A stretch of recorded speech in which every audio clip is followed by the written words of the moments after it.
Chapter 2. The Beast Within. Finally translated this. I was waiting for it. Look how far we're at. So very excited.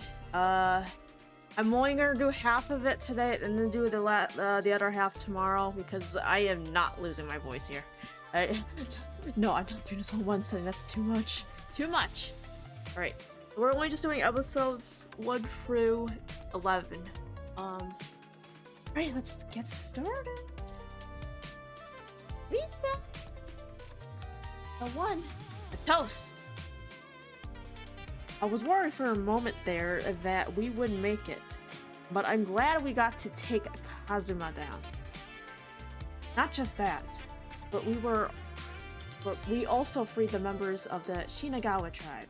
I almost feel like I'm dreaming. I'm so happy. Likewise.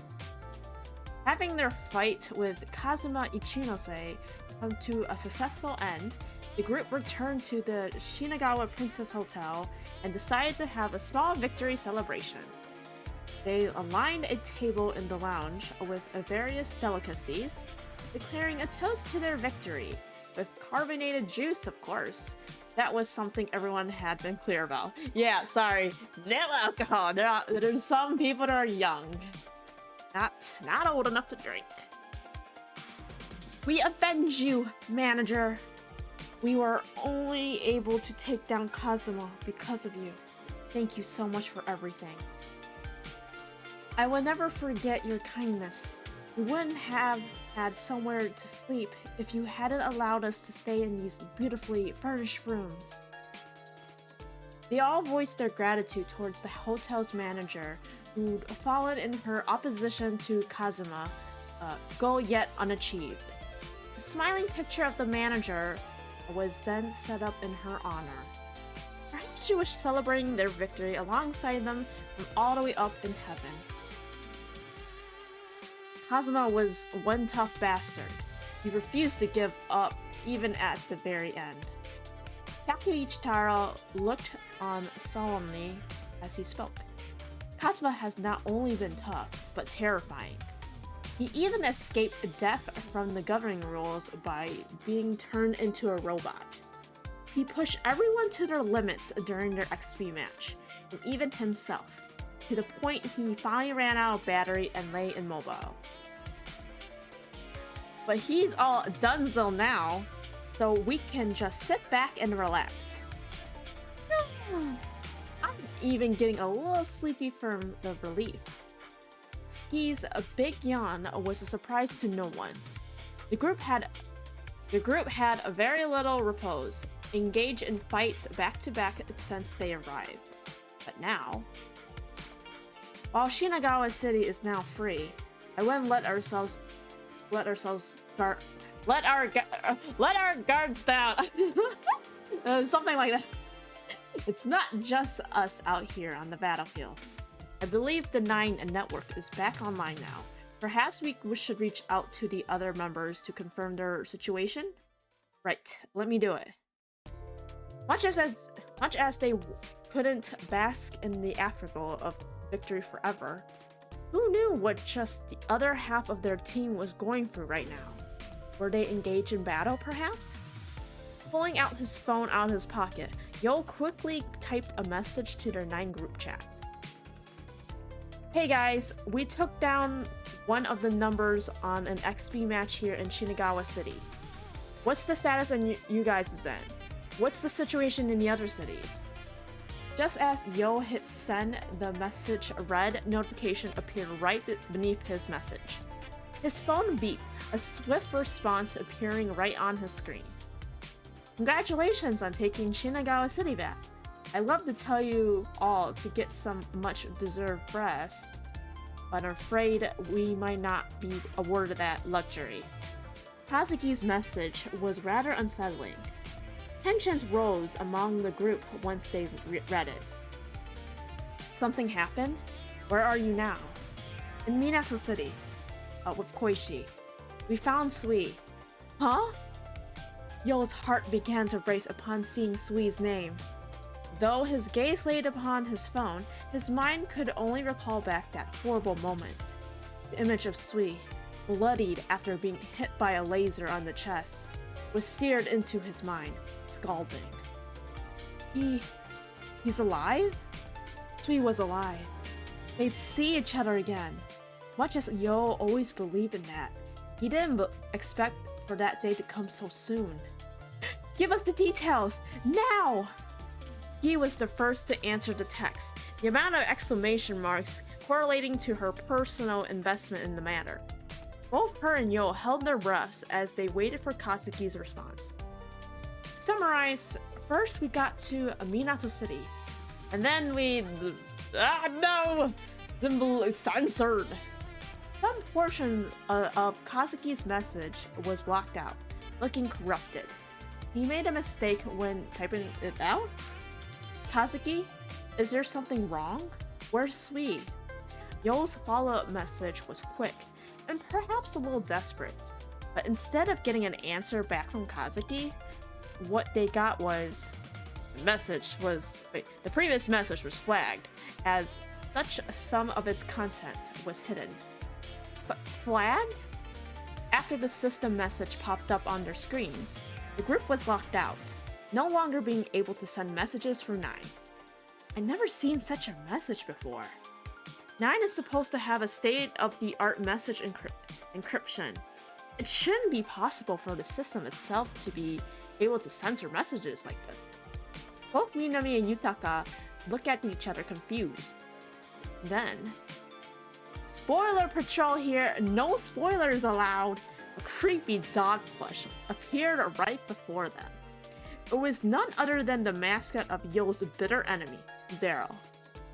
Jeez, that was a close one. I mean, who wants to go through a story if they already know how it's going to go? Thankfully, I caught it in time. Now you get to actually experience it all yourselves instead of getting spoiled. Now, kids! Zero appeared there only briefly. A thoroughly anti-spoiler anti-spoiler proclamation being given before he swiftly removed himself from the situation yet again. Everyone was speechless. It made sense now, realizing that Zero was the one behind that system message. An omniscient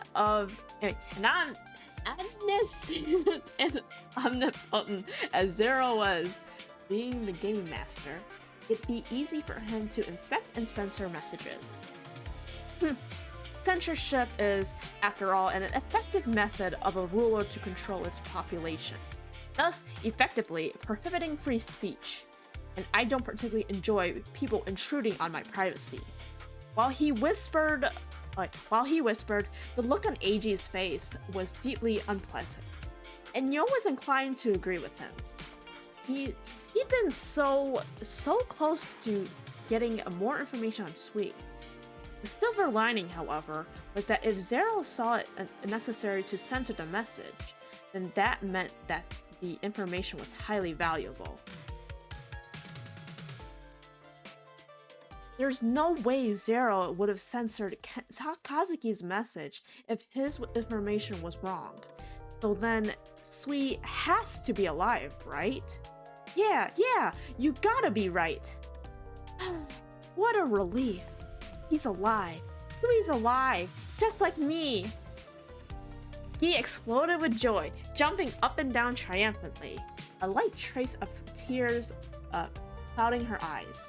The rest of the group seemed much more wary, however. They didn't share in Ski's mirth, clear worry etched in their faces. Now, let's not get carried away. Zero could still be toying with us. Much as I hate to rain on your parade, I agree, we need to proceed carefully. Turko and Q urged Ski to be careful. Yay! Sui is alive! Woohoo! Yet the warning fell on deaf ears, her joy too strong to be dampened by anyone's words of warning. Perhaps it would be for the best to let her enjoy the moment, at least, and let some relief wash over her.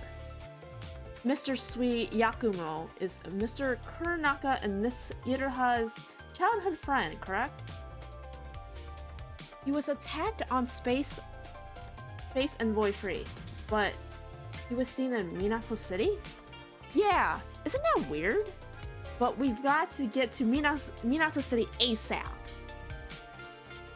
Ski seemed ready to bolt all the way to Minato City at the drop of a hat, already warming up by running in place, preparing herself for a long sprint.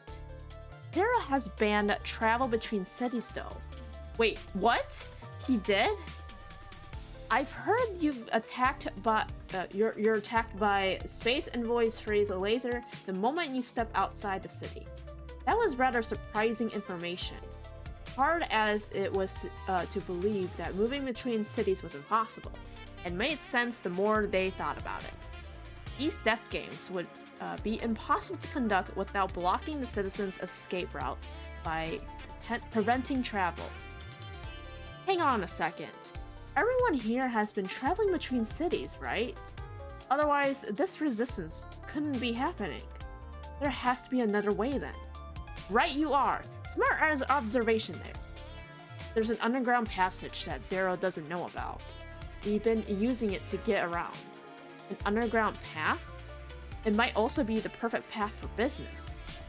Yutaka and Minami's glasses shone in unison, regardless of their objective. Now they knew there should be no hesitation to travel. What are we waiting for then? Let's head to Minato City and find Sui. Yo knew there was no time to lose, and if he was to leave for Minato City, he had to do it now. I'm coming with ya. Not like I want to stay in Shinagawa City anyway. Please allow me to accompany you as well. Allow me as well. We need to meet up with Kazuki. I suppose I could join you. Thank you, everyone. Now let's go rescue Sui. Everyone's readiness to join Yo made him feel a beautiful warmth within. The battle with Kazuma had straightened and steeled the Trash Tribe's bonds. By the way, what's Minato City like? I still can't remember much, so I don't really know myself, but I've heard a little about the Minato tribe. I'd love to tell you more about them, but I don't really know enough about them to give you much of use. If Tsuruko, the wealth of information that she was, knew nothing about it, then it was safe to say that information on Minato City was scarce. They were worried about heading there without much information. However, Oi and I have traveled to Minato City on business before. Several times, in fact. I don't imagine its layout has changed much, so we're confident what information we have remains accurate. Would you like us to serve you as your guides? This offer is our way to thank you all for helping us save Shinagawa City. That was a surprise. Yo had expected Yutaka and Minami to want to stay in Shinagawa City. Of course, we don't mean to impose. We'd rather stay behind than get in your way. No way! It'd be a relief, actually. If you came with us... Wait, sorry. It'd be a relief, actually, if you came with us. Right, Yo? You took the words out of my mouth. There's no one else I'd rather rely on. They'd chosen to come with them despite their positions as company heads and the possibility of lost profits. The fact alone brought Yo more happiness than he thought it would. But still. But what about Shinagawa City? Now with Kazuma gone, there was no more work to be done in Shinagawa City. A vacuum being left behind meant confusion and panic could abound. Would it really be okay for them to leave? The two people that Shinagawa City needed most? We appreciate your concern, but do not worry.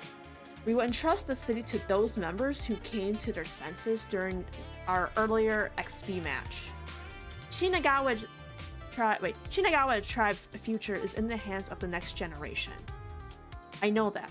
Even without Oi and myself here, they are all more than capable of overseeing things. That's a relief. We really appreciate you coming with us. Well, if everything is settled, then let's go. Right. Where do we find the underground path? Onward to Shinagawa's subway ticket gate. Oh, and by the way, I have an interesting story about Shinagawa's underground. You guys want to hear? Save it for later. Let's go, go, go! Ski swiftly interrupted Tsuruko's display of knowledge in an eager announcement of their departure. She blasted out of the hotel's entrance, running off into the city. Wait, there's no need to leave. You can access the subway from the hotel's 10th floor basement. Miss Iroha, please wait! Where are you going? Yutaka and Minami left the hotel as well in hot pursuit. Hey, yo, you think Ski's gonna be okay? We can talk later. We need to go after her. Once they caught Ski and brought her back to the hotel, they headed down to the hotel's 10th floor basement through the elevator and onto Shinagawa's subway station.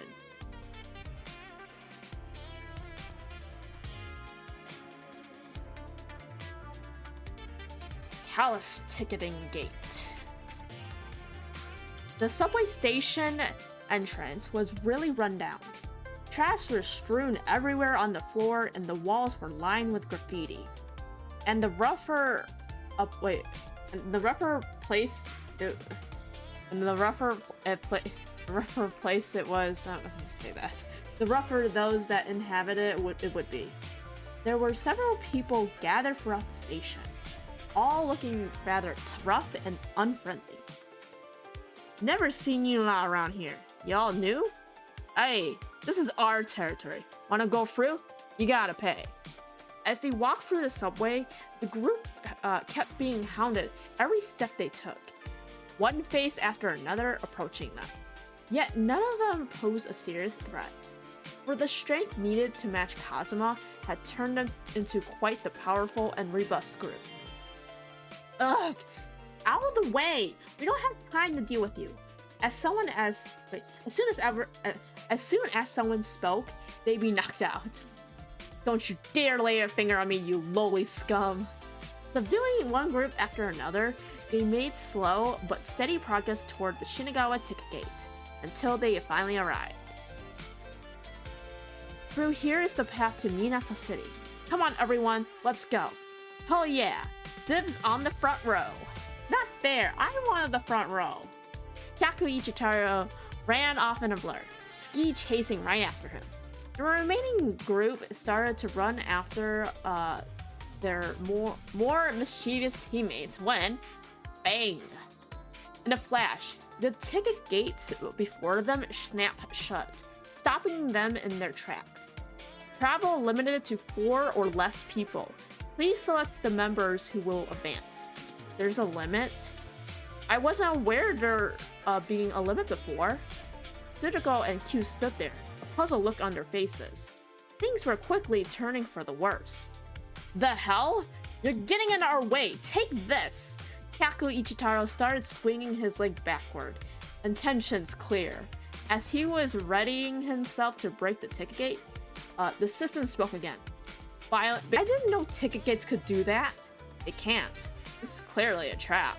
If Eiji's assumption of it being a trap was correct, then it must have been a setup by... You punks! How come you're all trying to shove your way in here? Zero showed up again.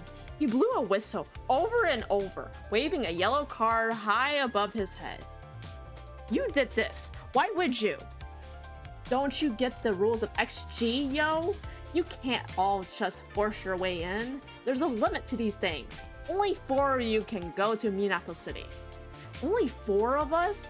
How come you get to decide how many of us go forward? No refunds or returns. Sorry, but bye. Zero disappeared, his words hanging heavy over the group. I thought Zero didn't know about the underground path. He shouldn't have. But I guess he's always one step ahead of us. Ugh. He keeps getting in our way. All we wanted was some help searching for Sui. Ski stomped the ground, frustrated, and Yo couldn't agree more. Zero somehow managed to always appear at just the perfect moment to interfere with their mission. No doubt he enjoyed their trials deeply. This world and its people is nothing but a game to him. Much as I hate doing what he says, I don't think we can ignore him either. We have to choose who will get to come. After much discussion, the group eventually decided that Yo, Ski, Yutaka, and Tsuruko would be the ones that would head to Minato City. The rest of the group headed back to Shinagawa Princess Hotel lobby, albeit reluctantly.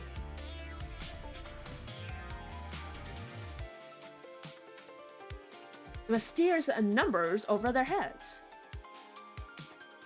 This is Minato City. Then it's a lot more chaotic than I thought it'd be.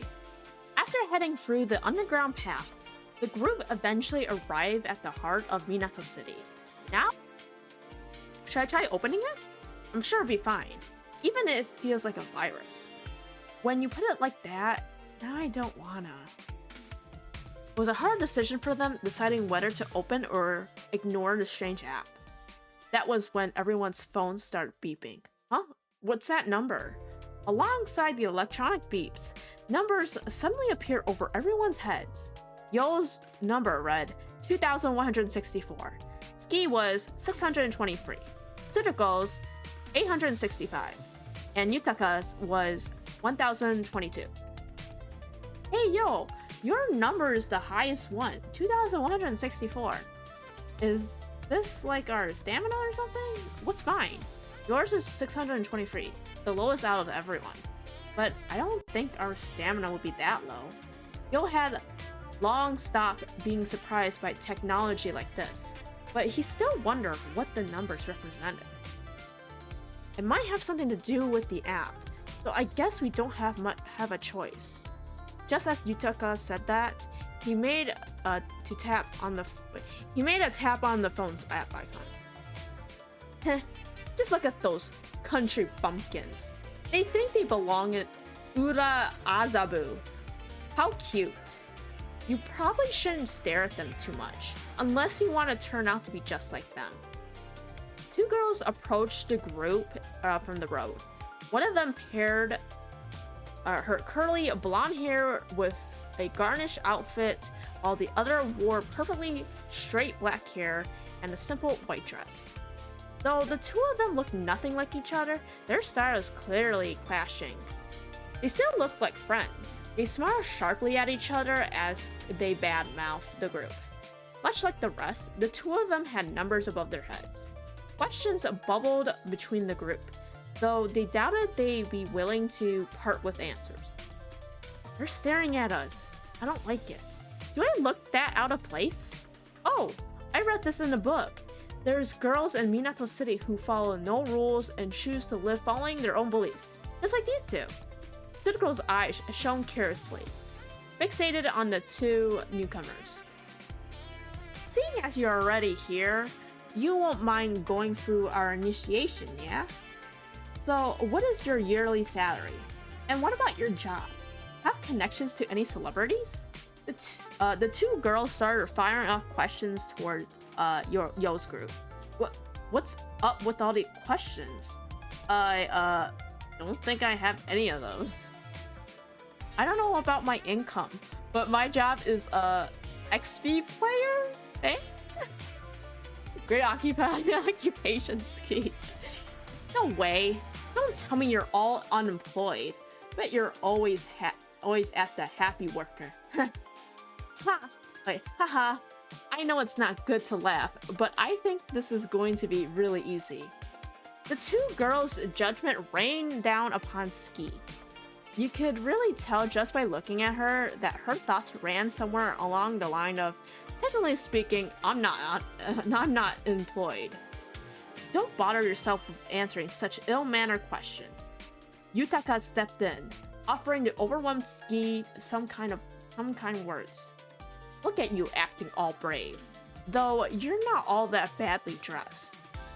I've never seen that brand though. Ha! Don't tell me they're handmade. The two girls sneered, their judgments now directed at Yutaka and his appearance. However, he wasn't fazed. Your assumption is correct. They are indeed handmade, custom order from a well-known tailor. I wear nothing less than hot couture. What? The color drained from their faces. Culture? When that happened, the number above their heads decreased while Yutaka's number increased.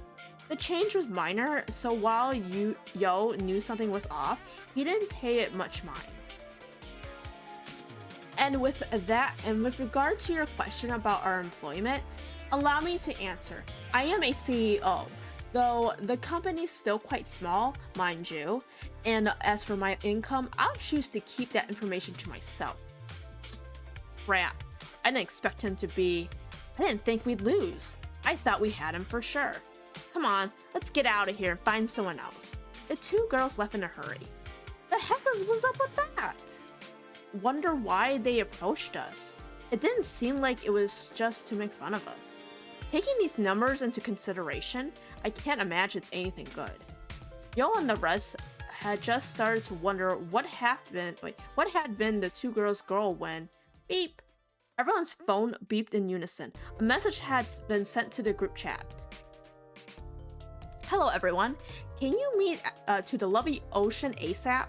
I believe Gotanda should know where that is. We'll see you soon. That's it? We finally heard back from them and that's all we get? Ski was obviously frustrated at their rather terse and scarce contents of Kazuki's most recent message. Relax. Maybe they're in trouble and don't have time for details. But what's this lovely ocean? It's a diner that Minato tribe used to use as a hideout. I hadn't heard about it in quite some time, however. Whoa! We're going to the Minato tribe's old base? Ski jumped in excitement. Who are the Minato tribe? I remember you mentioned them earlier. There's a super duper famous tribe, XB heroes. Even Sui was a huge fan of theirs. The remaining base of a famous tribe. No wonder the lovely ocean would be so exciting for such a fan as Ski. It would be like standing on sacred ground. I remember where the lovely ocean is. Please follow me. Gosh, I'm so excited. Come on, come on. Ski dashed, enthused. Not that way, Miss Iroha. Please don't leave if you don't know where it is. Didn't she do the same thing earlier this morning? Yes, she did. The legendary Minato tribe. Ski fell silent as the group followed Gotanda. They were headed toward the lovely ocean now, endeavoring to meet back up with Kazuki. Despite her earlier excitement, Ski was all but gloomy, the occasional sigh escaping her, her mind clearly wandering somewhere else. It was a sharp turn from her full of energy self from earlier. Are you alright, Ski? Yo reached out to her, unable to ignore the drastic change in the mood. Yeah, I'm just feeling a little weird. Heading out to the Minato tribe's hideout. With a distant look on her face, she looked up to the sky. The three of us used to say that we played a match of XP against the Minato tribes one day. Sadness and melancholy dripped from her every word, her eyes facing up toward the sky, yet looking past it and toward a long-gone memory. A memory of a time where the three of them were young still, obsessed with nothing but playing XP. I see. I bet they were strong. They sure were. There's so many crazy stories about them. Like the time they had a match against the Chiyoda tribe and introduced so many new ways to play. Like, oh, I probably won't be able to explain it well. Tsurugo, would you mind? Not at all. Having the baton passed onto her, Tsurugo enthusiastically began expositing as if she prepared it for her whole life. To start, you gotta know the Minato tribe is a legend in Neo-Tokyo. They're basically the heroes that saved Neo-Tokyo. This is all related to what we now call the Great Chiyoda Battle, but I'll explain. Before Zero's governing rules, all disputes in Neo-Tokyo was resolved by playing XP. Back then, the rules were different. But Ojiro Otori, the king of Neo-Tokyo, decided to implement new XP rules that allowed for people's deaths. The public fell into disarray. many of them losing their lives amidst the chaos. And that's where the Minato tribe came in. In cooperation with people from other cities, they chose to challenge Ojiro Otori and won. Ojiro Otori's pursuit of power led to his downfall. He fell into an ocean of rubble and was never seen again. And that's why the Minato tribe is regarded as heroes. Tsuruko wiped a bead of sweat from her forehead, coming to an end of her explanation with a satisfied look on her face. It's good thing that Q wasn't here to hear that, so... Anyways. I see no understatement calling them heroes then. They really saved Neo Tokyo. And just so you're aware, Kazuki was part of the Minato tribe. He was? Now that was a piece of unexpected news. Kazuki was clearly no ordinary person, but Yo would never have guessed he was a renowned hero. Yup, he was actually one of the original members. Oh, he just, of course, kind of, you know, slipped his way in to join, honestly. Okay, there were other members, like the hair. What? Haru? What? Hair? Why my hair? What? Wait, that threw me off a little bit. Sorry. Like the hair. Haru Shirokane. Then there's Minato and Santaro, who were swept up. Minato? You mean Minami? Is that what they mean? I think that's enough telling for now. We're almost at the lovely ocean. You took a step right in before Tsuruko had time to launch into another spiel. You can instead see for yourselves. That's when a retro-style hamburger joint came into view. Oh, sorry, excuse me. Okay.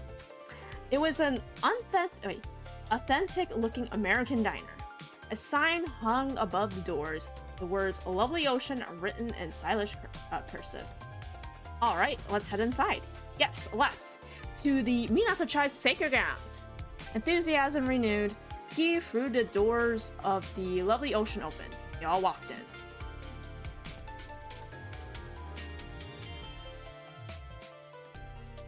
The lovely ocean. Geez, didn't think anywhere could look worse than the town. But it looked like a bomb went off in here. The inside of the lovely ocean indeed had seen better days. The floor was a sea of broken chairs and tables. Not even the bar had escaped, having been broken in twain. The fluorescent light bulbs that hung high above them were all smashed in, their light long gone, while the walls were a ghost of peeling wallpaper. Toward the side was what remained of a Japanese-themed area. The tatami mats had been torn out. The folding screen's frame were all broken into several pieces, and the once lovely kotatsus were furnished with had all of their legs destroyed. Where am I? Over here. Do you think something happened to Kazuki and the others? Tsuruko's face was shown a pure worry. Her eyes searching around for any signs of Kazuki. There were none. Hello, if you're here, Kazuki, say something, Ski yelled, her voice echoing through the empty building. A reply came, but it wasn't Kazuki. Meow. Oh, a kitty! A gray cat peered at them, approaching from within one of the broken down kotatsus. It seemed rather comfortable and used to the company as it nonchalantly trotted toward the group, sitting before them and licking its paw. Aw, you're such a cutie! You're so cute and fluffy! Surely you don't mind if I pet you real quick? The little white patch on your head almost looked like a baseball cap. Hehe. Would you like to play XP with us? Ski and Tsuruko were entranced once the cat entered the picture. The smile on their faces almost reached their ears, wide as They could be as they pet the soft fur of the now loafing cat.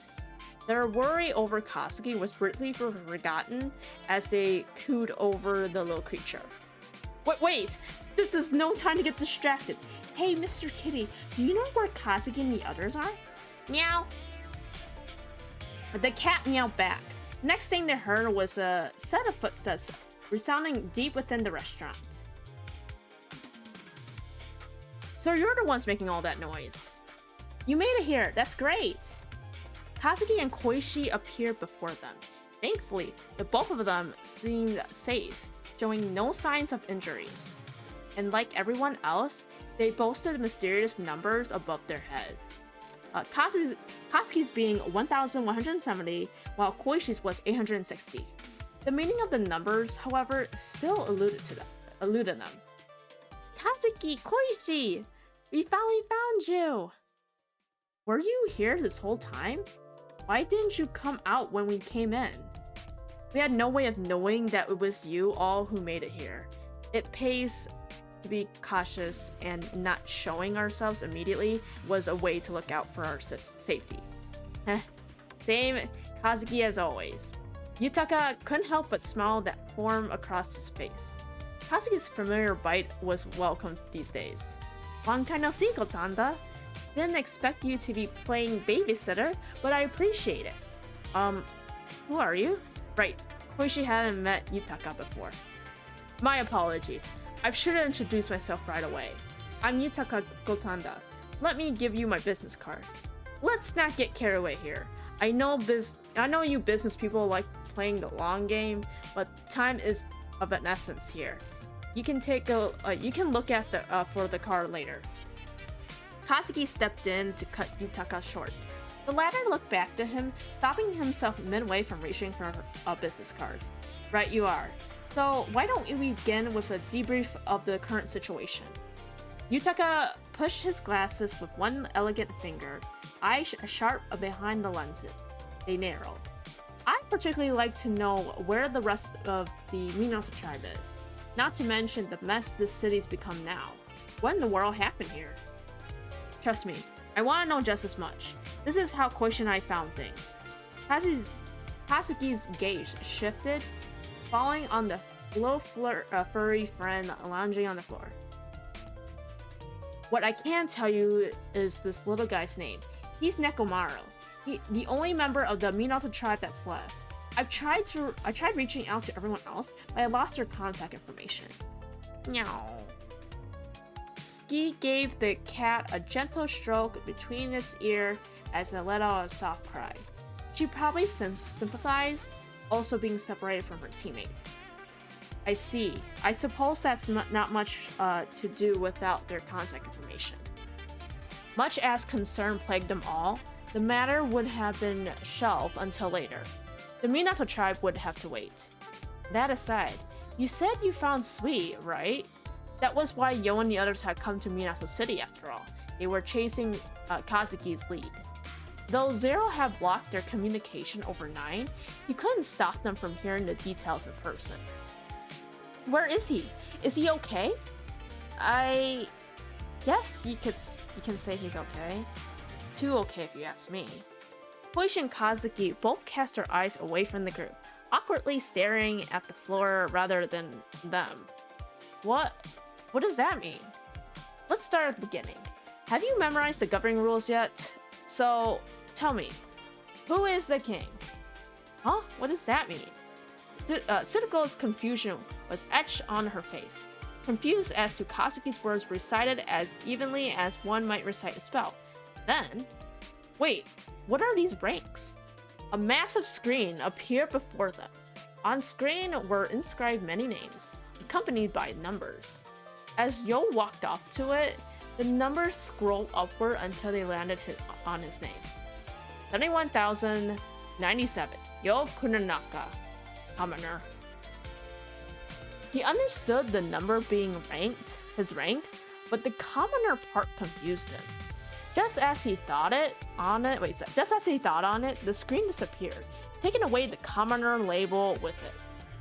You should have the rules already memorized, but Wait. We don't know anything about any rules yet.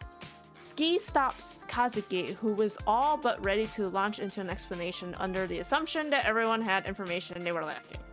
Huh? Didn't you see the app on your phones when you arrived? It should have explained everything pretty clearly. Oh, you're right. We totally forgot to open it, so we didn't see anything.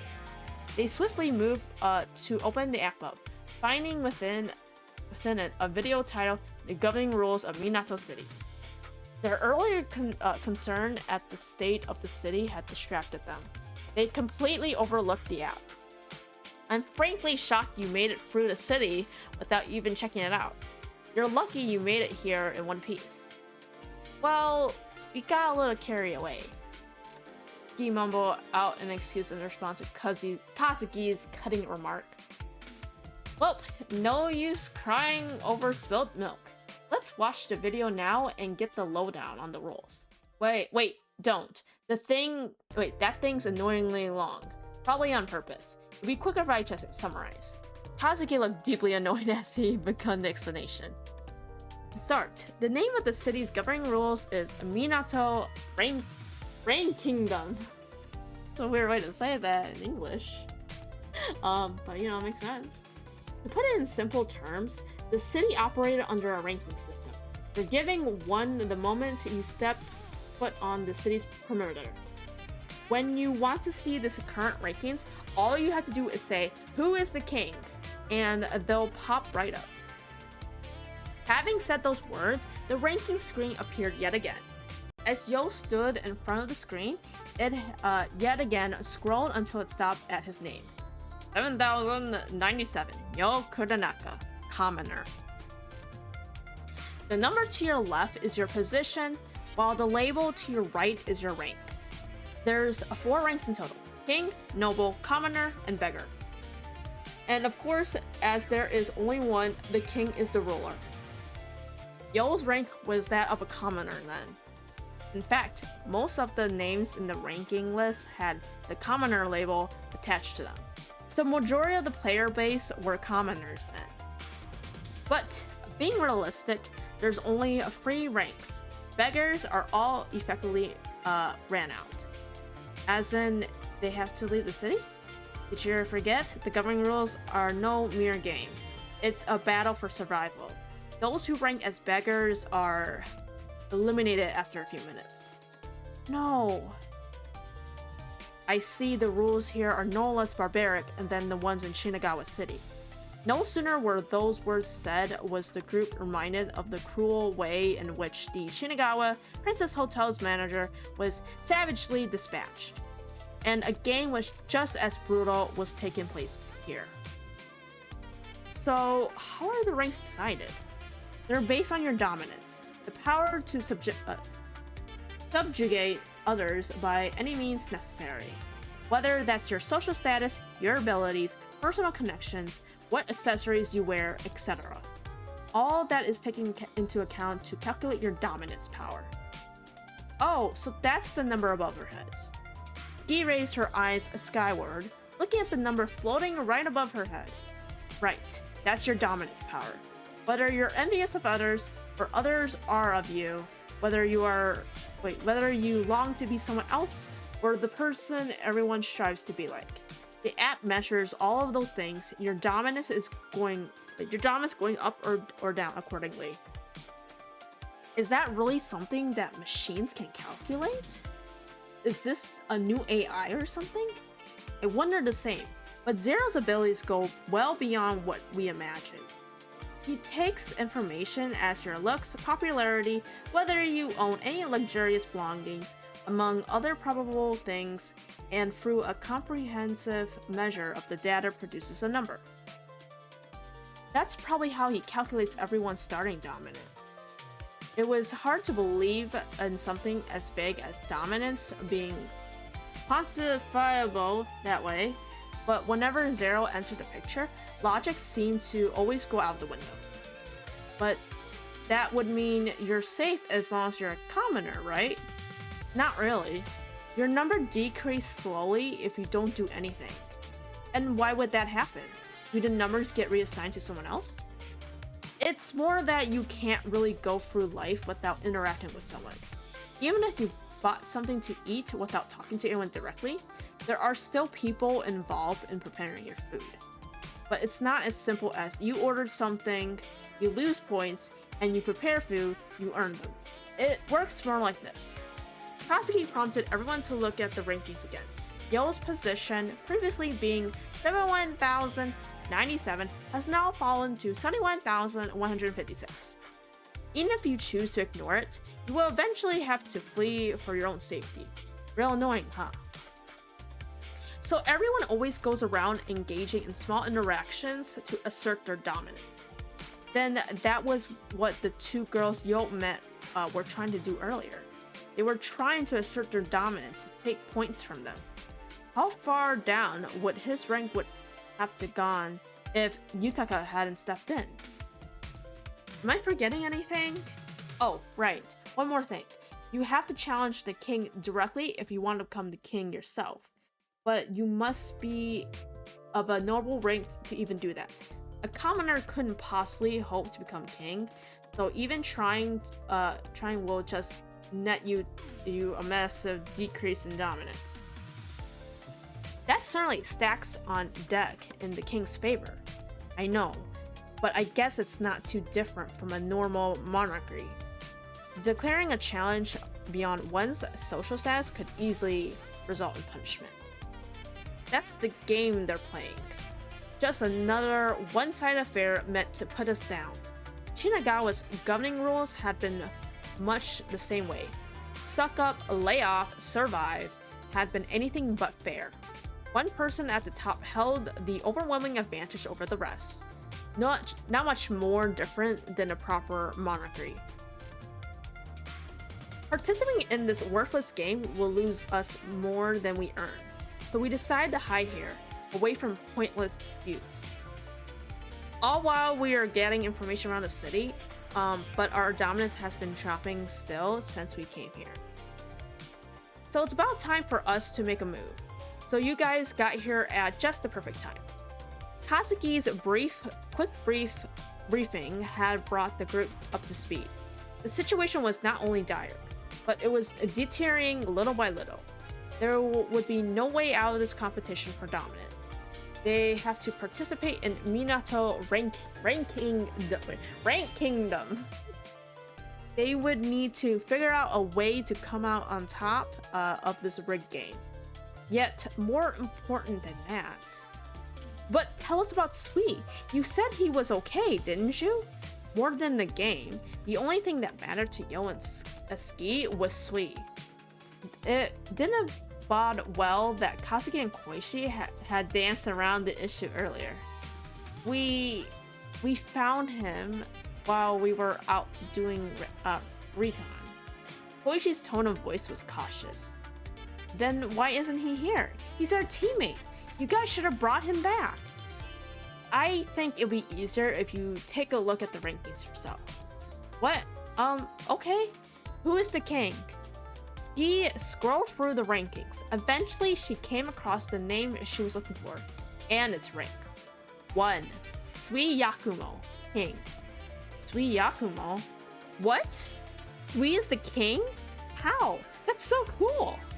Seeing Sui's name brought a sense of confused joy to Ski, and it was all Yo could do to stop the tears from coming. Sui was alive, a weight lifted from them, their legs giving way underneath. That's also meant.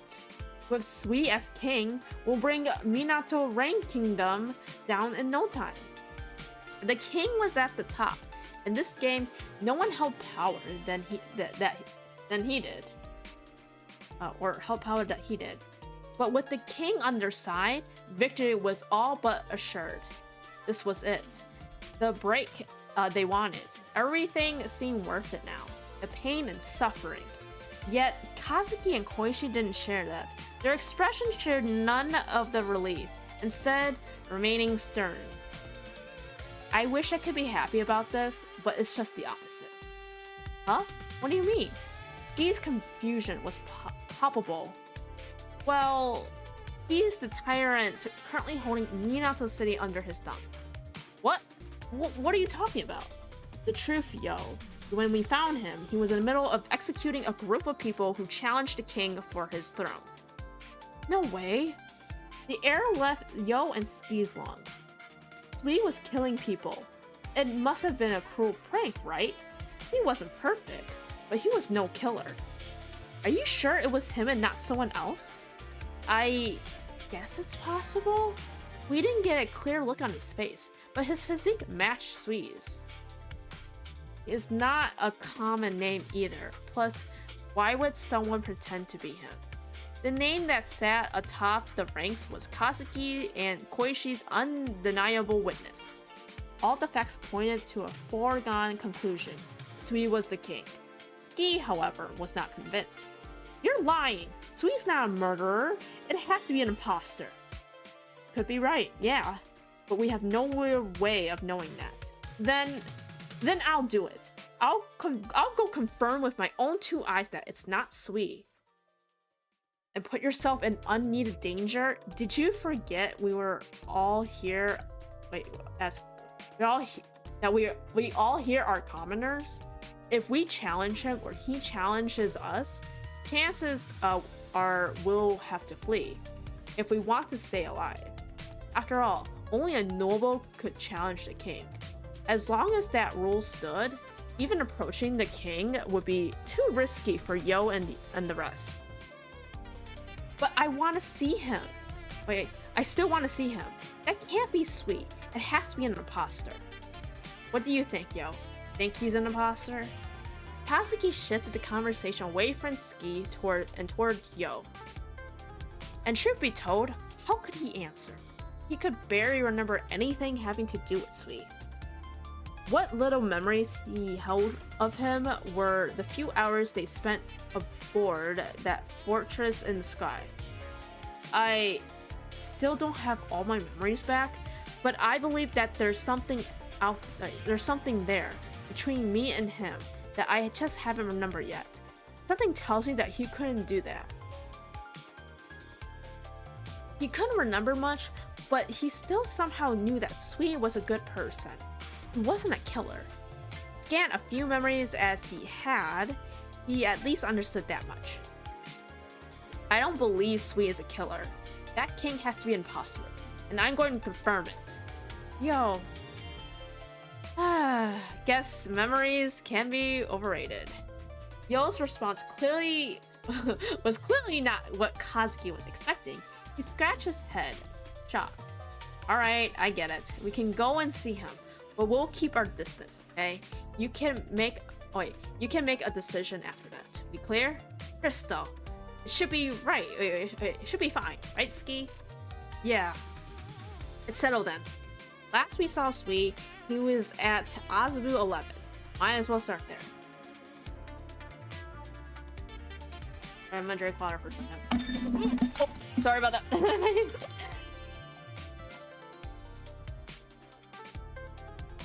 Continue on. The man in the white coat. Yo's group set out from the lovely ocean. Their goal, get to Azabu 11 to get a look at the king that was using Sui's name. Players loitered around the city, all of them potential obstacles were not it for Kazuki's careful guidance. It took some effort, but they were able to navigate the streets without being caught in any unnecessary disputes. That was until they approached a back alley shortcut that would ideally take them to their goal if it wasn't blocked by a group of brawny-looking men. All of them were clad in white suits and masks, effectively hiding their whole body from view. Said masks bore a 24 on them, denominating them as 24 tribe combatants. You lot, this way's off limits, so scram! You get out of our way, we have to go through here. Ski bravely stepped toward them, but none budged. I've never seen any of you, I don't know, before, and trust me, I remember the fits. You look like, yeah, about the place the next be. Yeah, you're right. So let me ask y'all a question. Do you know the shining bat? The shining bat, he said. Those words brought a very vivid image to Yo's mind. In his case, still sat his beat bat. The same bat that during his XP match with Zero had transformed, its surface shone, covered in a vivid beam. But there was no way that's the bat they meant, right? And why do you care about it? It's not like anyone plays XP anymore. Kazuki gave Yo a sharp look. Don't take it out unless you want trouble, it said. Kazuki's demeanor was enough warning to know he shouldn't, and he wouldn't, no matter what. Even if you ought to know about it, the king wants it after all. So if you don't have any info, then get out of here. We don't got time to be wasting on you. And who are you to give us orders? We're in a hurry here. No way they'd turn back and leave. And so they have to fight. Yo's team against 24 tribe combatants. He led the attack, firing off a volley of pitches that hit each of the men right on their stomachs. She charged and Yo followed suit, covering her back, driving the assailants back. He threw left and right hooks where necessary to keep them at bay. They were getting to Sweet no matter what. Determination burned bright within Yo, and he knew Ski was much the same. And before long, they knocked most of the combatants out. Yeah! Damn it! Let's get out of here! It was instead of the 24 tribe members who turned tail and ran. The path to Azabu 11 was now clear. And once the 24 tribe... Once the 24 tribe members were out of sight, the numbers above their heads spiked up.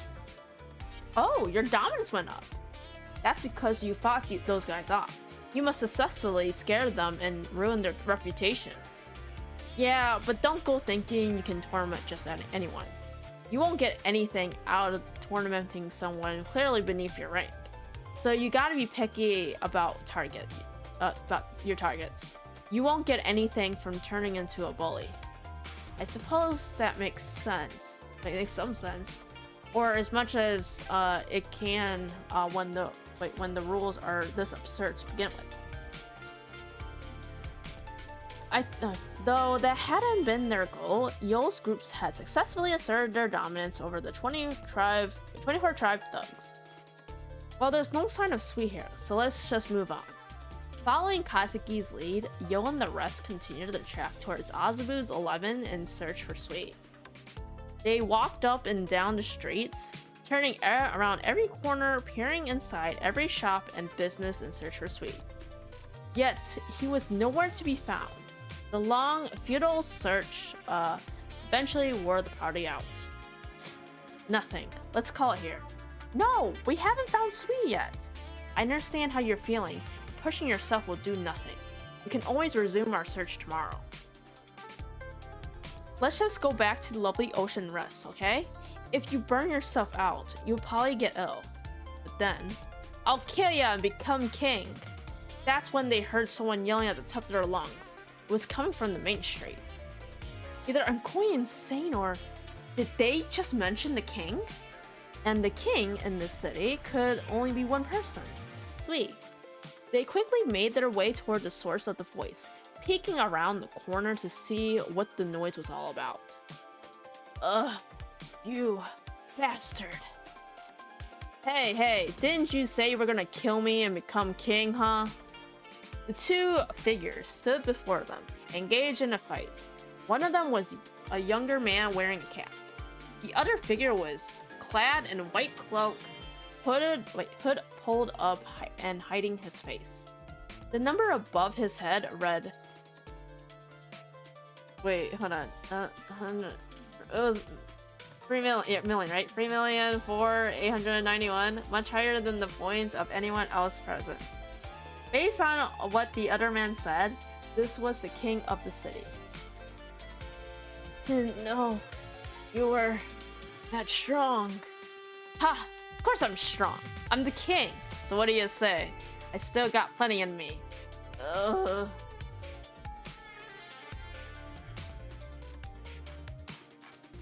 Sorry, I gotta drink water. The battle had long been decided. The man wearing the cap was sprawled out on the floor, face contorted in fear as he looked on the cloaked man. A large decrease in dominance has been detected. Your rank has been downgraded to commoner. His dominance had been plummeted thanks to his defeat. Shit. If it keeps going, I'll have to flee the city. The man with the cap got up in a hurry and ran. Ha! Think you can take a swing at the king and get away with just like that? But he didn't make it far before the cloaked man shot forward, eyes feral like a beast set upon its prey. He quickly bridged the gap between him and the running man. Ugh, I just wanted to bring the old Minato city back. I don't care, that's old news. That's all old news. What matters is that what you're doing now. Just who do you think you were going up against? Huh? Damn it. I guess this is it for me. Ah! The man straightened his resolve, going for one last desperate attack on the cloaked man. His retaliation showed itself in a desperate barrage of punches, his voice echoing determined. Ha! Missed. Missed and missed. Come on. Is that all you can do, you measly commoner? Yet the man in the white cloak dodged every attack, cruelly taunting his opponent as he did. Though his cloak, you could still see the scornful smile adorning his face. No matter how many punches the man in the cap threw, none would connect. The gap in power between them wasn't just evident, it was painful. Bastard! If you'd have had him become king! Ugh! The man with the cap fell to his knees after taking a blow to the stomach. Anguish cleared in his face. Oops, my bad. Got a good one on Inya, didn't I? Ugh, bastard. The man fell over, gripping his stomach. He didn't stir again. A large decrease in dominance had been detected. Your rank has been downgraded to beggar. Please increase dominance power at once if you wish to avoid further consequences. The man's rank fell down to beggar. If he didn't do anything about his dominance and quickly, he'd be executed. But he didn't have any strength left. No matter how many hounds come for my throne, I'll just knock him down all the same. The man clad in the white cloak looked down at his fallen opponent, smiling down fiendishly. I'll take down anyone who crosses my path. This city's ruler will always be number 9. Did he just say number 9? Yo blurted out the words out before he can think about it, caught himself off guard out of sheer shock. The numbers are the ones standing at the apex of the governing rules, so it makes sense to have one here.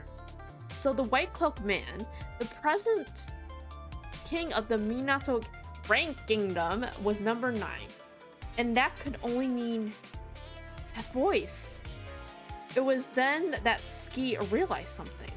She couldn't see his face clearly, covered by the cloak's hood as it was, but she never mistake that voice. Your time's up. You will be we hope you'll be someone of high society in your next life. Goodbye. As the system voice made its merciless announcement, a red beam fell down upon the sky. Crack. Thunder cracked all around them, deafening. A blinding beam of light fell from the sky without a trace. The man's body was now gone. Heh. Save me the trouble of cleaning up. The cloaked man wasn't fazed. It was as if such horrid executions were just an everyday matter to him. That light! It must have come from Space Envoy Frey! Tsuruko's opened her eyes, looking up at the sky. The Minato Rain Kingdom executions were at work of these Space Envoy phase laser beams. The very same lasers that had previously pierced through Ski and Sui's bodies. That's the fate of those who drop down to the beggar rank. That's what happened to the people that faced him the other day. Koichi glanced at Ski, worried. No, you're wrong. That guy, he has to be an imposter. Ski shook her head, still in denial. The man wearing the white cloak could not be her childhood friend. I understand you don't want to accept it, but take a look around here.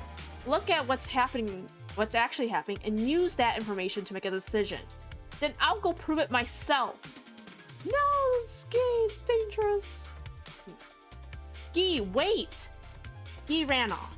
Yo quickly shot out his hand in an effort to drag her back behind the corner, but it was in vain. She was gone, and all he grasped was thin air. She was running straight towards the cloakman all by herself. I'm going after Ski. Wait for us here. No, siree, I'm coming with you. I'll go too. I'm scared, but I'm not going to just sit back and let you die. Likewise, I owe you too grave a debt to watch you die. Just as Tsurugo, Koichi, Yutaka, and Yo were about to set chase after Ski. No, you won't. Everyone but Yo will stay here. Katsuki interrupted. He threw his arm to the side, spreading himself to stand in their way. Why? Koichi was the first to speak back. We don't know how he'll react, and you want to just run in there? What if things get dangerous? Who will be left to step in, huh? Let's just leave it to Yo for now. Thank you, Katsuki. I'm counting on you guys to help if things get dicey. With those words, he left the team behind, chasing after Ski. They confront the cloakman together. We'll find out who is the true face under the hood. I'm gonna drink my water because I'm like not dying.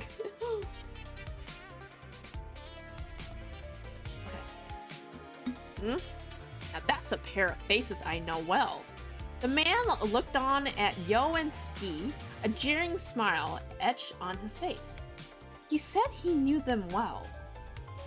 Lee, is that you? Don't tell me you forgot your childhood friend. You're gonna hurt me, man. The hood hid his eyes, but it could never hide that voice. Sui's voice. But they didn't want to believe. This is a joke, right? This can't be you, Sui. Ski raised her voice. She held on to hope still that it wasn't her childhood friend under that cloak. Geez, you're cold. Such a bummer too, because no matter how you slice it, he yanked the top of his hood down, revealing his face. Oh jeez, twisted face, ah! I'm your dear childhood friend. No! With the hood gone, there was no more hiding it. The one that stood before them was no other than Sui. Red hair, sharp eyes, it couldn't be anyone else. His face twisted into a wicked smile. It spoke of no kindness, only mockery. No, you're lying. You have to be. You must be an imposter or a robot. Yes, you must be another robot. He could not accept it, even when the one in front of her was undeniably sweet. And here I thought we were best of friends. Just to prove it, yeah. Wait, just to prove it to ya. How about we redo our promise? What? Promise? Sui thrust his fist out in front of him. There was no way an imposter would know about that. That promise was a proof of them, of their friendship, something no one else knew of. Their private little secret. Ski just stood there, silent, shaken. Ha! Looks like you finally believe me, huh? No. No, no, no! You're not Sui. There's no way you're Sui. Open your eyes. People change. Right, yo? Sui's words hurt Ski to her core. Her eyes began to water. When I died and was separated from you two, I was finally given the power I sought. I was the weak link. and that's why I died. But it opened my eyes to the truth. The truth that the only thing that matters is winning to be above it all. Sui's eyes connected with Yo's. They overflow with hostility, seething hatred. And when it comes to the games, all that matters is that I win, no matter the means, and I won't ever lose a game again, whether to the governing rules, XG, or even to you. The Swede that had risked his life to save Yo was now gone, drowning in the sea of hatred. What happened to him? To the friend he once knew? Whatever had happened, whoever stood here now wasn't that. Yo's heart could break. Here in Minato City, you can stand at the top as long as you have the power. Everyone here envies me. They worship me. They fear me. And it's the freaking best with nothing to hold me back. I am finally me, the real Sui Yakumo number 9. Zero, he must done something to Yo. That was the only reasonable way to explain his transformation. He had to have been brainwashed. Maybe if they could snap him out of it, they could bring back the old Sui back to them, right? Whatever, believe what you want. But since our emotional reunion is over, we can go ahead and get started. Start what?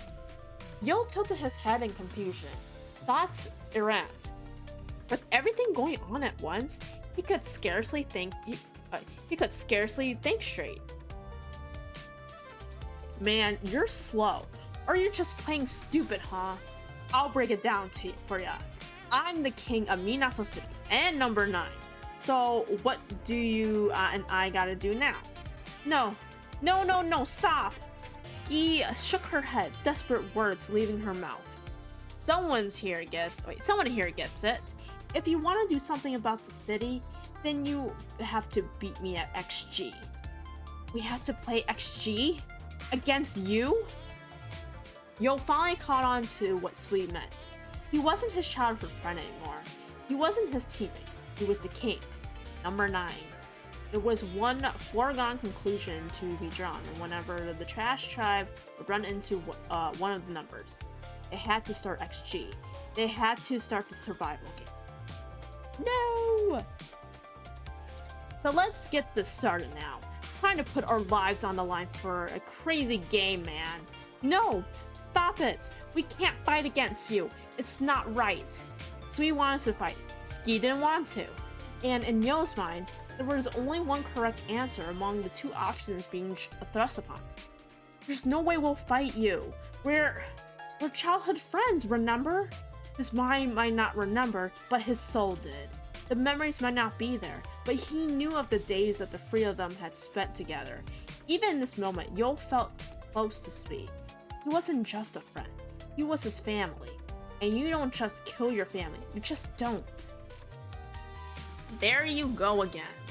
Wait, there you go again with that nonsense. You were nothing like this before, but I guess I can't remember that. Sui scratched his ear, every word spoken with contempt. Don't listen to him, Yo. Zero definitely did something to him. You need to start shutting up or I'll make you, Ski. It happened in a blur. Sui kicked off the ground like lightning, reaching Ski before any of them had time to process what was happening. Ugh! He struck Ski on the face with the full momentum of his leap behind his fist. Ski flew backwards through the air until her body skidded to a stop. Ski!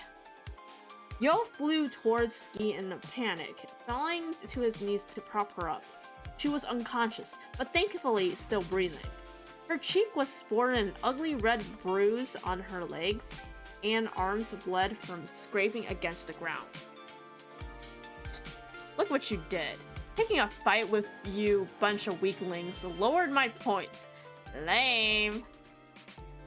His tone showed no emotion other than simple boredom, and he shook his hand he used to punch Ski with. The king had attacked a commoner, someone clearly underneath him. Yet, while his points decreased, they only did so barely. Sweet. Much as he wanted to, the feeling that welled up within him wasn't anger, but instead deep, deep sadness. How did everything turn out this way? Why did they have to hurt each other? It didn't make any sense. How long are you gonna play dumb for, yo? The XG game already started. Sweet kicked off the ground again. He closed the gap between him and Yo, landing another strike directly to the side of Yo's face. Ugh. It felt as if he'd been run over by a truck. His body flew into the air with the ease of a leaf caught in the wind. Much like Ski, he skidded it against the ground and skipped a couple of times until he came to a stop. Ugh. Ugh. He tried to prop himself up, but his strength failed him. His consciousness began to fade. Swee's figure turned to 2 as he strode on. Yo now seemed double up from the impact. Hey, hey, hey. Don't tell me that's all you got. And you really challenge me like that? All you're doing is making my points go down. It's all about the points, that's all that matters. The display right above him showed a drop in dominance yet again, yet it remained an insignificant number. He started out with such a great large number that the change barely made a difference. Sweet could strike Yo as much as he wanted, and yet his numbers would never climb down enough to be on Yo's level. Despair clawed at him. It was like comparing a pond to an ocean. Do you get it now? The difference in our power? Maybe you're ready to be done with this XG. He couldn't even muster strength to speak. It was all he could do, just barely remain conscious. Oh, giving me the silent treatment now? Well, if you're gonna be such a killjoy, guess I better wrap this up quick. Sweet cracked his knuckles as he continued his approach. This was it. This was where Yo would die. Sorry, but we'll have to stop you right there, Sweet. Wouldn't it be fair if you didn't give us a fair break? That voice was Kazuki. He must have come out from hiding, knowing how dire the situation was for him and Ski. Hey, you got some nerve hiding like a rat. Take Ski and run. Yo wanted to tell him that, but he found the words wouldn't come out. Kazuki wouldn't hear it. He reached his limit. His vision soon gave out, and he found himself sinking into the darkness. Oh!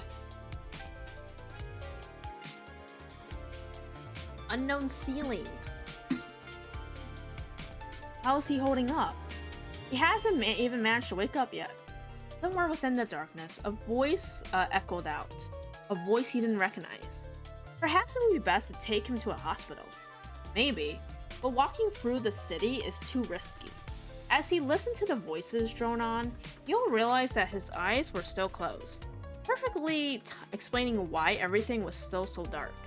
When he finally managed to open his eyes, he found himself staring at an unknown ceiling. Huh? Where am I? He sat up on the sofa he was sleeping on and looked at his surroundings. The room was a cluttered mess. The floor was littered with magazines and empty plastic bottles. Idol posters and photographs had been haphazardly placed on the walls. Near the wall was a computer desk with half-eaten instant noodle cup and a bunch of snack wrappers. Felt like the living space of a single guy who never expected to have guests over. Ah, finally, he's awake. What a relief. Whoa, what the heck? All four of you look so similar. What had jumped into Yo's vision were 4 people he didn't recognize. They were definitely 4 of them, and they were definitely real, but all of them had the exact same face. Oh, sorry, I forget tends to be a bit of a shock when meeting us for the first time. Our names are Ichiro, Jiro, Saburo, and Shiro. The 4 of them had the same face and body shape, but there were thankfully differences in their clothing as they were wearing. Ichiro wore a yellow parka with a number 1 on it. Jiro wore a blue parka with with the number 2 on it. Saburo wore a green parka with the number 3 on it, and Shiro wore a red parka with the number 4 on it. Thanks to that, Yo was barely able to tell them apart. You do well to remember the 4 children of Minato tribe. The Minato tribe? In the story that Tsuruko told him, that was the legendary tribe that saved Neo Tokyo. Does that mean they were also members of the Minato tribe? Why was he with them? Where even was he? And why he had been sleeping under an unknown ceiling? Wait, back up. Sui punched me. Where are the others? The moment Yo recalled what happened before he lost consciousness, he quickly tried to confirm the safety of his teammates. Oh, you don't have to worry. They're all safe. As soon as Yo heard that, all the tension left his body. They're all having a discussion over there. Well, when it's Michan and Kazuki, the atmosphere doesn't really feel like a discussion. Saburo was looking over at Kazuki. He was speaking with someone Yo didn't know. Sheesh. What's with you always bringing trouble in your wake? Well, I'm sure we've gotten used to it by now, but I do actually feel bad about it. Yeah, sure you do. Why do you even know about this place anyway? Oh, well, this is ancient history by now, but I once followed you when you snuck out. To think that something I did back then would end up being so useful to me now. Yeah, you punk. Think you discovered my secret base so easily. The person Kazuki was talking to was a man with a small build wearing a blue jersey. He had a leaf in his mouth, and his long hair was styled into a top knot. Guess this place belongs to him. Meow. Yo heard something, and when he looked down by his feet, he noticed Nekomaru was there, stretching. Seeing the cat was leisurely hanging around brought a little bit of peace to Yo. Yo, you're awake! Ski noticed that Yo had woken up and quickly came running over to him. Her cheeks were still swollen, but she seemed to be back on to her energetic self. Hey Ski, where are we? And who's this person that Kazuki's speaking to? That's Santaro Mita, if you can believe it. He's a member of the Minato tribe, same as Kazuki and the 4 children. Apparently, this is a super duper secret base. Yo, I see you're finally awake. How are you feeling? Tsuruko, Yutaka, and Koichi also came running over to Yo. They all seemed well, with no sign of any injury. I feel okay, but my memory of what happened is a bit hazy. I remember Sui punching me, but what happened after that? After you were knocked unconscious by Yakumo, we somehow managed to make our escape. Then we began talking about how we need to find a place for you and Ski to recover. And that's when Kazuki mentioned he knew a place, and then guided us here. Yo managed to get the gist of what had happened, but that doesn't mean all of his questions had been answered. Just how they've been able to get away from Sui. Morning, sleepyhead. Glad to see you didn't suffer any major injuries.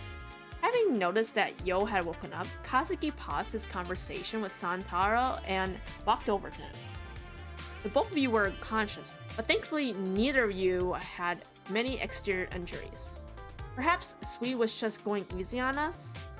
I mean, he did let us run away. The more Yo thought about it, the more it made sense. Considering how nimbly Sui was able to move, he would have been able to stop Kazuki and the others while they were fleeing without breaking a sweat. But if that was true, why did he spare them? Well, there's no use thinking too hard about it yet. Let's count our good fortune and be done with it. Seeing how those two are finally up and about, why don't we get to talking? The owner of this room, Santaro Mita of the Minato tribe, changed the topic.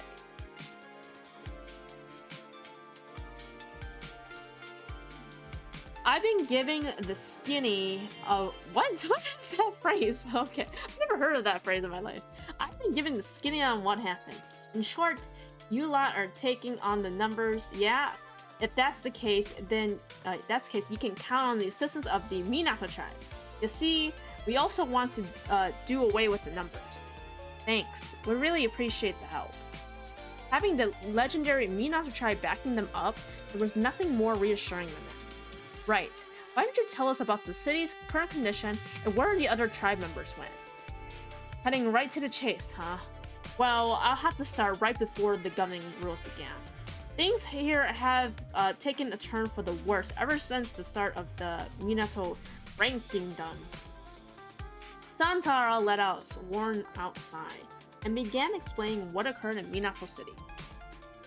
Look, everyone living here is super prideful, so it become one of the battle of dominance after another, especially those who don't want to become beggars and die.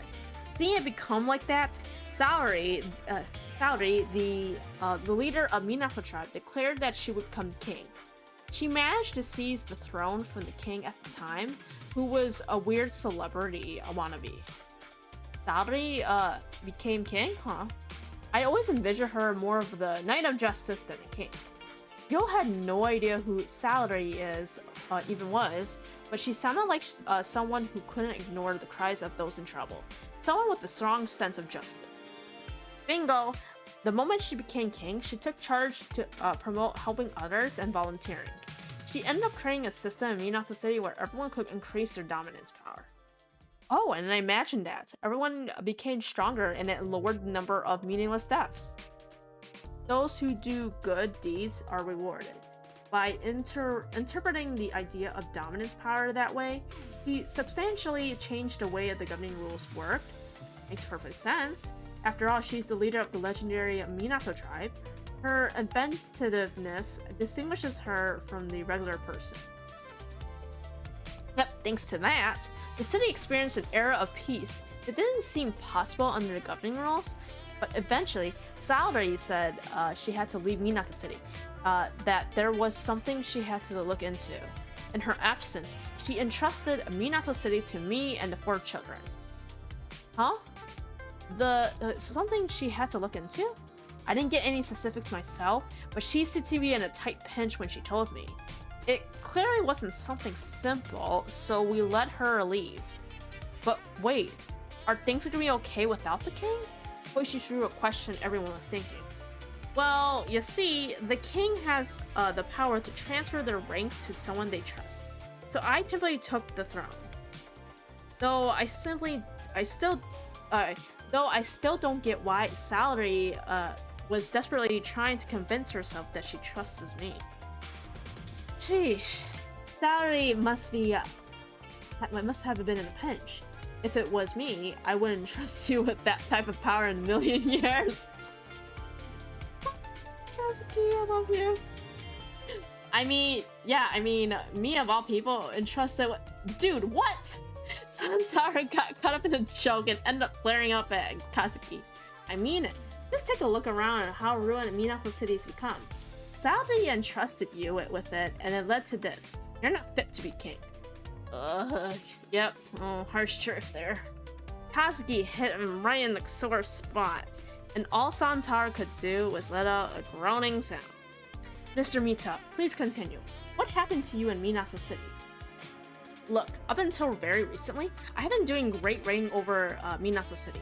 Not as good as Saori, but I was maintaining the status quo she left behind. Then, Santara stopped speaking for a moment, balling his fists tight in frustration. It was about 10 days back. A guy in tatters limped his way over to the lovely ocean and collapsed at the front, so I stopped and helped him out. There's no way. It was Sui Yakumo. He said he knew Kazuki and that he was also fighting the good fight against Zero. So I trusted him, but I should have been more careful. Damn it. And there it is. Just what could have happened this week? What did he do? That day we ended up talking to him about Minato tribe all night. And at some point we passed out, then past midnight, we heard a loud explosion that woke us up. And standing there was Sui. The moment he noticed we were awake, he began hitting us, all while laughing.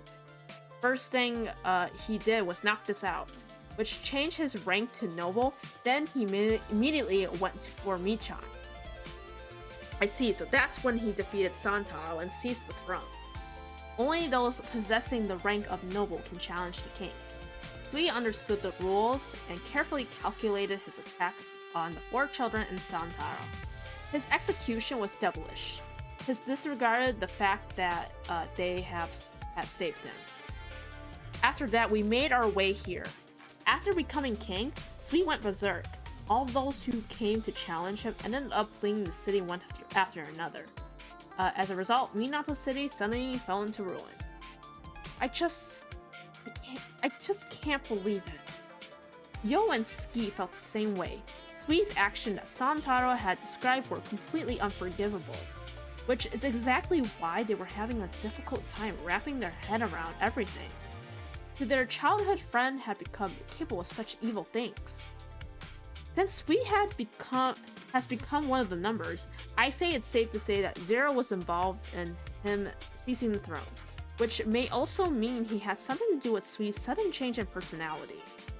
Yeah, he clearly had been brainwashed. I mean, Zero did the same thing with Yo, so we have to snap him out of it. Look, I get how you feel, but we have no proof that he's been brainwashed. But Ski was terribly irritated. She wanted to so terribly snap Sui out of whatever has happened, but she didn't even know where to begin. Worse yet, she didn't even know how to channel her feelings, putting her in distress. Everyone, it's clear that this situation has many moving parts to it, making it difficult to stay calm. How about we take a short break? Yeah, I need some time to think and sort out my thoughts. Yo was in favor of Yutaka's suggestion. He didn't believe they could reach to a constructive conclusion if they had continued talking like this. Got it. I will also take some time for myself. Ski let out those words along with a sigh, leaving the area with a gloomy look on her face. That's the truth.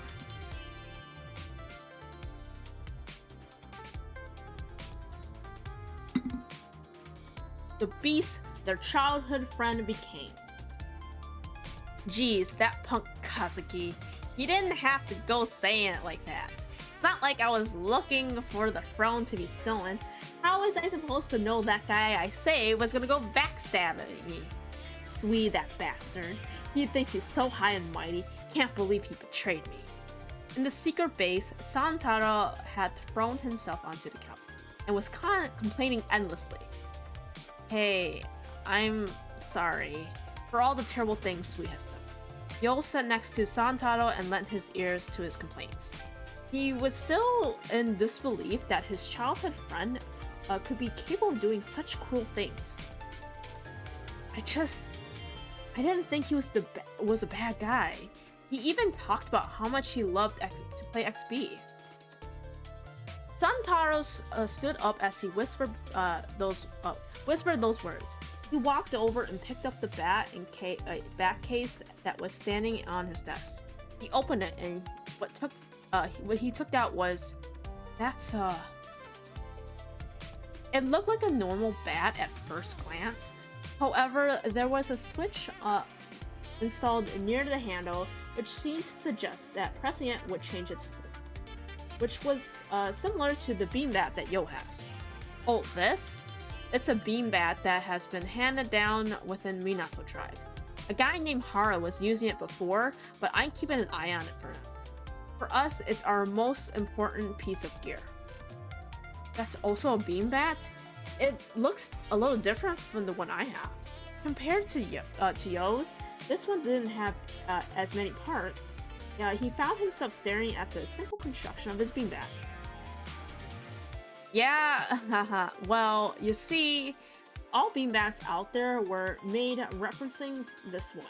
That's why it looked pretty old-fashioned. Perhaps that's why it moved him. The moment Sui saw it, he was impressed. Really? Sui was? You bet. His eyes were glowing like stars. That's when we ended up talking about XP. Dude really know his stuff. He knew all the members of Minato tribe. Perhaps that's why I let my guard down. I just couldn't imagine someone who liked XP could be bad. He was knowledgeable about XP and was familiar with the Minato tribe. Hearing that, it was very likely that Sui that had appeared in Minato City was actually the real one. Yo went looking for Ski to tell her what he had found out. She was outside cooling off. Ski was sitting at the entrance of the secret base, staring up at the sky. You thinking about Sui? Can't stop. The moment Yo spoke out to her, Ski turned her eyes toward him. I kept hoping with all my heart that he was just simply an imposter. But that was actually him back there. We've been friends since we were kids. If it wasn't really him, I would have known it right away. Yeah, it was definitely him. There's no mistaking it. Ski covered her face with her hands as she began to cry. Considering it had been a shock to Yo, whose memory still hadn't come back, for Ski, this must have been a devastating blow. I think there's gotta be some reason why he ended up like this. If we can figure it out, we can bring him back to his senses. Yeah, you're right. Zero's gotta be the one behind all of it. I won't forgive him for doing this to Sui. We'll have to find a way to snap him out of it, no matter what. Ski wiped away her tears and tightly clenched her fists. With red eyes, they made a promise to each other. They thought about going into their promise pose, but decided against it. It didn't mean anything if it wasn't all three of them. Sorry to interrupt, but I like to talk about what our plan is going forward. Everyone's gathering together. Kazuki opened the door to the secret base and called out to Yo and Ski. Let's go, Yo. Let's do our best for Sui's sake. Yeah. With their spirits lifted, Yo and Ski walk into the secret base. Heads held high, they carried their promise within their hearts to bring Sui back to normal, no matter what.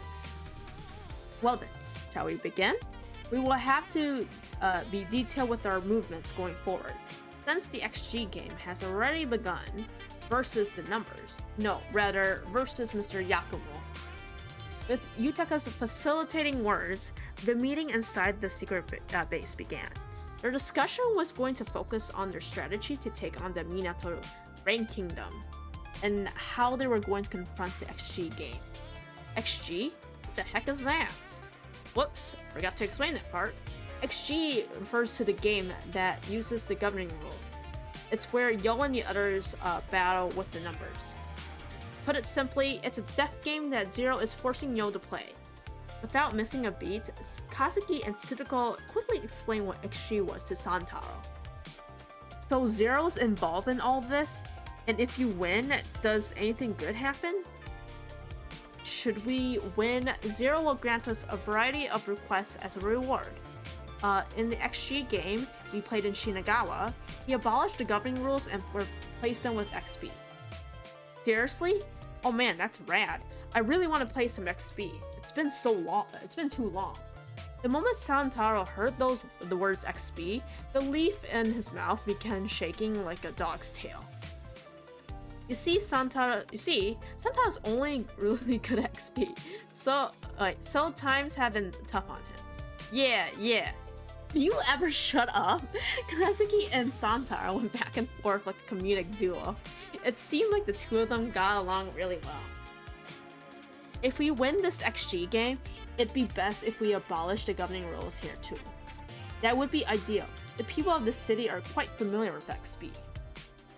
But the topic of the reward was exciting everyone. Ski seemed to be in deep thought. Ski, you have been quiet for this whole time. Are you feeling okay? About the reward, could we use it to do something about Sui? It was true that if they used their right to a reward, they could easily return Sui back to normal.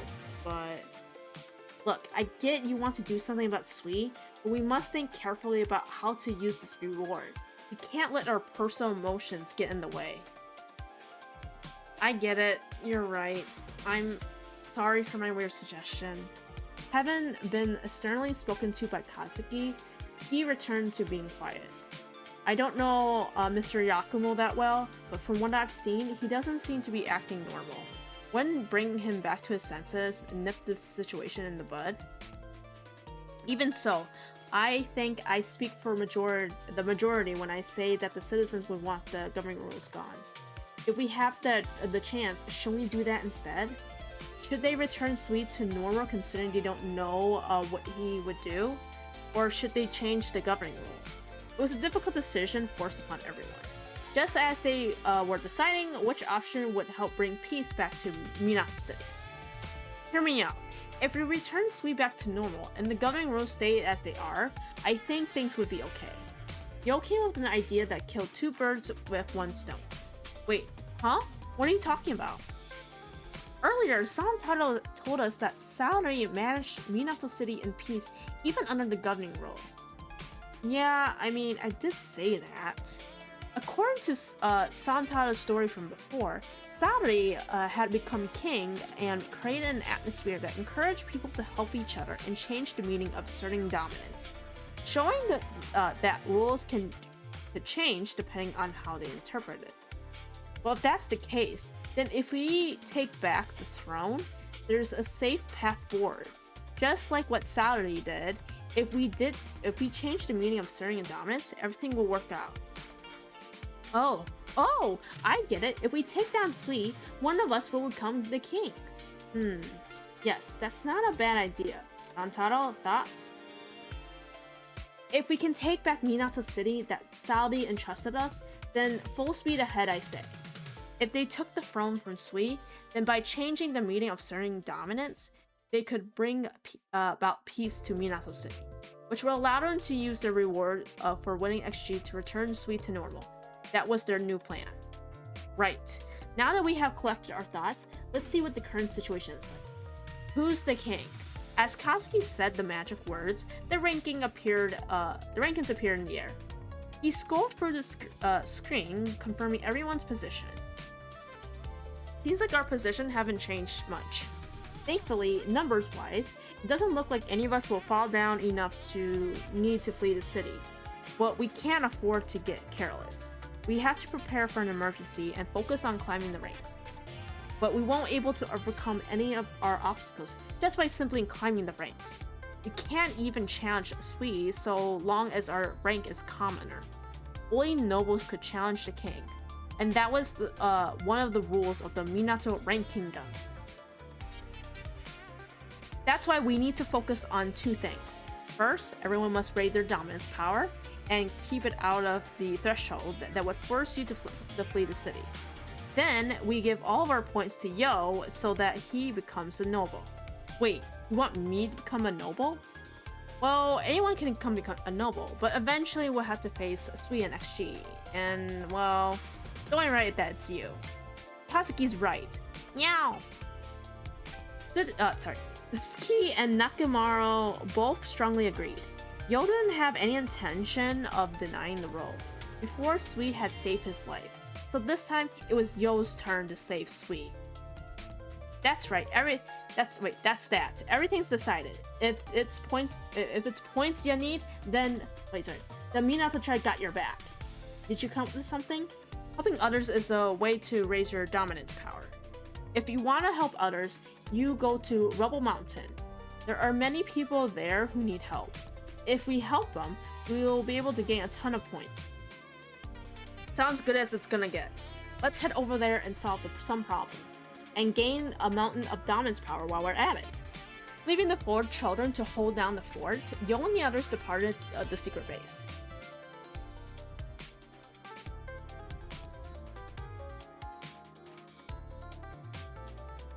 The dark side of dominance battles.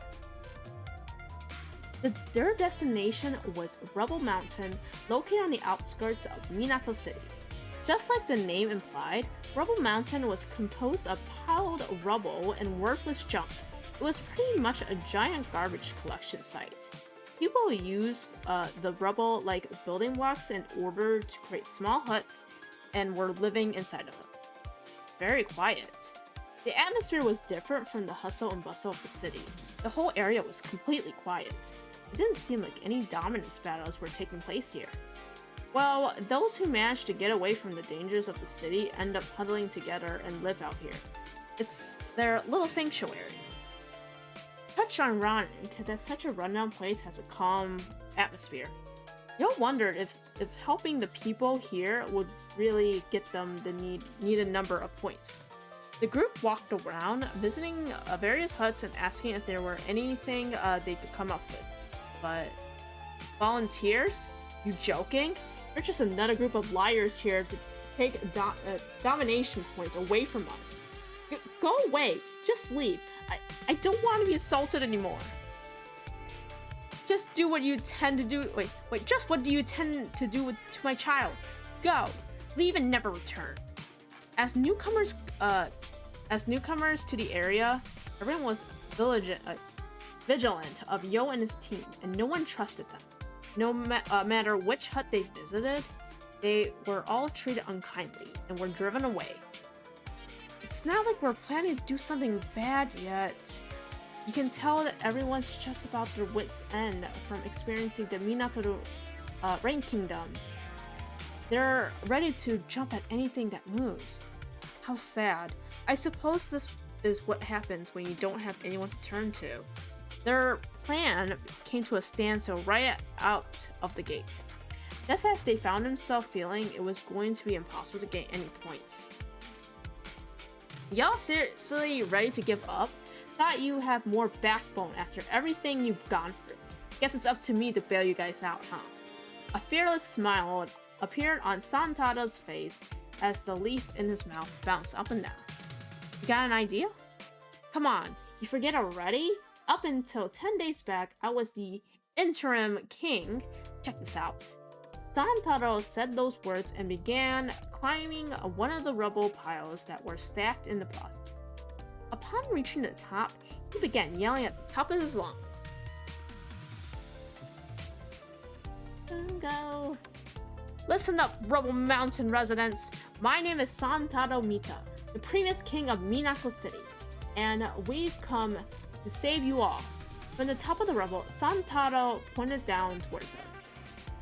They might look cocky and suspicious at first glance, but they're volunteers with good intentions. If any of you needs help, you can rely on them. You have my word. The residents began looking out of their huts, listening in to Santaro's words. Mr. Mita, you're safe. We were so worried when you up and disappeared. The previous king? So you all really have come to save us? If you're friends with Mr. Mita, then you're surely trustworthy. Please, you have to help this child. The residents that were dismissive of the group just moments ago were now gathering around them. It was clear to see that Santaro was trusted immensely by the people of Minako City. Well, Kazuki, how's that for popularity? As you can see, I'm the type of king who's loved by anyone and everyone. I've been working myself to the bone for their sake since the governing rules began. Still think I'm not fit to be king? I suppose I could take back what I said earlier. You're such a wonderful king. It's clear that Salary's choice to make you her stand-in wasn't a mistake after all. I'm glad you finally recognized that. Santaro puffed up his pride. Well, considering you aren't very good looking, people may find it easier to befriend you. Bingo! Everyone wants to be friends with this ugly Whoa! Who the heck are you calling ugly? Hey, you guys, can you stop bickering and help us organize this line? The group worked hard and hand in hand to assist the people of Rubble Mountain. First, Yo interviewed them, asking what they needed assistance with. Then assigned them to a member who seemed the most capable of solving their problem. My baby has had a fever since yesterday. Please, if you have any medicine. Hoishi, you're perfect for this. Can I leave this to you? No problem. I'll administer the medicine immediately. We don't have Wi-Fi here, so I can't use my phone. Is there anything you could do? Mr. Gotanda, this is your field of expertise. Think you could help him out? I'll handle it. I'll cobble together a relay and install it. My dog's gone missing. Could you help me look for her? Right. Ski, think you could help her out? Leave it to me. We'll find your fur baby in no time. I'm too scared to sleep. Could someone tell me a fun story? Hey, Tsuruko, this sounds like something you enjoy. Ooh, I was waiting for a request like this. One fun story coming right up. As the one in charge of sorting those in need of help, Yo's dominance power began to rise. And as of the others were assigned to those needing assistance, they saw an increase in theirs as well. As Yo gathered points, so did everyone else. Both issues were being taken care of in one fell swoop. You saved my child. I don't know how I could ever repay you. Finally, I can browse the internet on my phone. Helps me stay up to date on what's going on, and it's all thanks to you lot. Thank you for telling me all those fun and exciting stories, miss. I think I'll be able to sleep a good night. Being beautiful doesn't make you great, but having a high social status doesn't make you great. Only those who take the time to help others are truly great. That's the attitude they want to spread throughout the vein of Minato City. And with that, I believe we're done. As they ran around helping solve the problems people brought to them, before they knew it, they had helped everyone in line. Well, seems like Yo still doesn't have enough points to become a noble, but let's head back to the secret base for now. I can really use a break. Doing all these good deeds really tired me out. At least it's a good kind of tired. But just as Yo and the others were ready to leave the Rebel Mountain, hey, you are all doing volunteer work, right? Yepers, is there anything troubling you? Or is there something troubling you? Someone seemingly looking for help appeared, so the group stopped packing up their items. I really need help. I feel like someone's been watching me. Whenever I walked around the city, go out, or even when I'm just sitting around at home, I feel eyes on me. She looked like she was about to have a breakdown. Her body trembled as she looked around at every corner. I know I'm being monitored. They're watching me all the damn time via cameras. I just know it. Think she's really being watched? Isn't it more likely she's just being paranoid? Kazuki whispered his concerns to the group in a hushed tone. It was true that the woman was behaving strangely, and she was clearly under the impression that she was being monitored. But Kazuki, believing those who come to us for help is also part of being volunteers. Why don't we at least take a look around at where she lives and to see if we can find any cameras? Following Koshi's suggestion, Yo and the others had the woman take them to her house. They examined the wall in front of her house, hoping to see if they could find any cameras when... Wait a sec, isn't this a camera? A camera had been carefully embedded into a crack in the wall. The lens had aimed perfectly to watch people walk up and down the road, but it wasn't just one. Almost every crack and dent in the wall contained a camera, and it wasn't just the wall in front of the woman's house. A careful search of various walls and electric poles around the area revealed more cameras. She wasn't kidding. There's cameras practically everywhere. It would be tough to be at peace knowing this many cameras were close by, especially those who are sensitive to this kind of thing.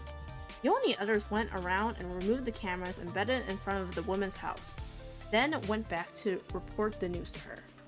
Thank you so much. Now I don't have fear that I'm being watched all the time. What a relief. A bright smile appeared on the woman's face, and she returned to her house. This closed out the case, however. Just who is going around setting up cameras all over the place? Zero? Maybe, but what would the reason be behind it? It's just so strange. No use mulling over it here. Let's head back to the secret base. We can continue the conversation there. And with that, Yo and the others decided to head back. On their way, they checked out the walls and electrical poles. Sure enough, they found an innumerable amount of cameras embedded in practically every crevice. It seemed as though someone had created a surveillance network that spread throughout Minato City.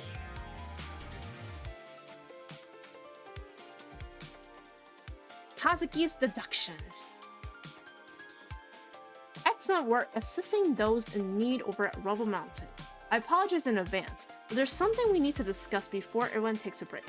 As soon as everyone shuffled back into the secret base, Kazuki called for a meeting. There's a lot of things that aren't sitting right with me. First up, dominance power. I believe there was a system behind its determination. Yes, I believe you mentioned something like that before. I gave it a little bit more thought since then. I think it would be too difficult for a machine to be able to determine something as big as superiority. Yo did think it was rather odd. After all, when it comes to dominance power, it'd be impossible for even the most advanced AI to convert such a vague concept into a concrete number. And what do you suppose is behind it? I think there's actual people changing the data. Is that even possible? Yo couldn't imagine it. It was possible for humans to be able to calculate the dominance power for many people who lived in Minato City. It's only a hypothesis, but say there's a lot of people with knack for technology. The app being used here could be collecting our voice data for other information. Then, when you think back, there's also an abnormal amount of cameras placed pretty much everywhere throughout the city. Oh, like the ones we found in the residential area. They managed to pull the wool over our eyes. I think what's actually happening in the city is nothing more than a charade. Exasperated, he said those words as he looked at his phone screen. But then, like, who's actually behind everything? People hired by Zero? Even if it's corrupt, it would still be a job connected to the very foundation of the governing rule. Is it possible he even be able to trust people only to do it for money? They could only be people who have no other choice because they're being threatened, or me. Perhaps there are people who find merit in doing such a job. Yutaka's glasses shine. If you're thinking the same thing as same thing I am, but sadly all of this is just based on deductions. We've got zero proof, so maybe it'd be better if we stop imagining the what ifs.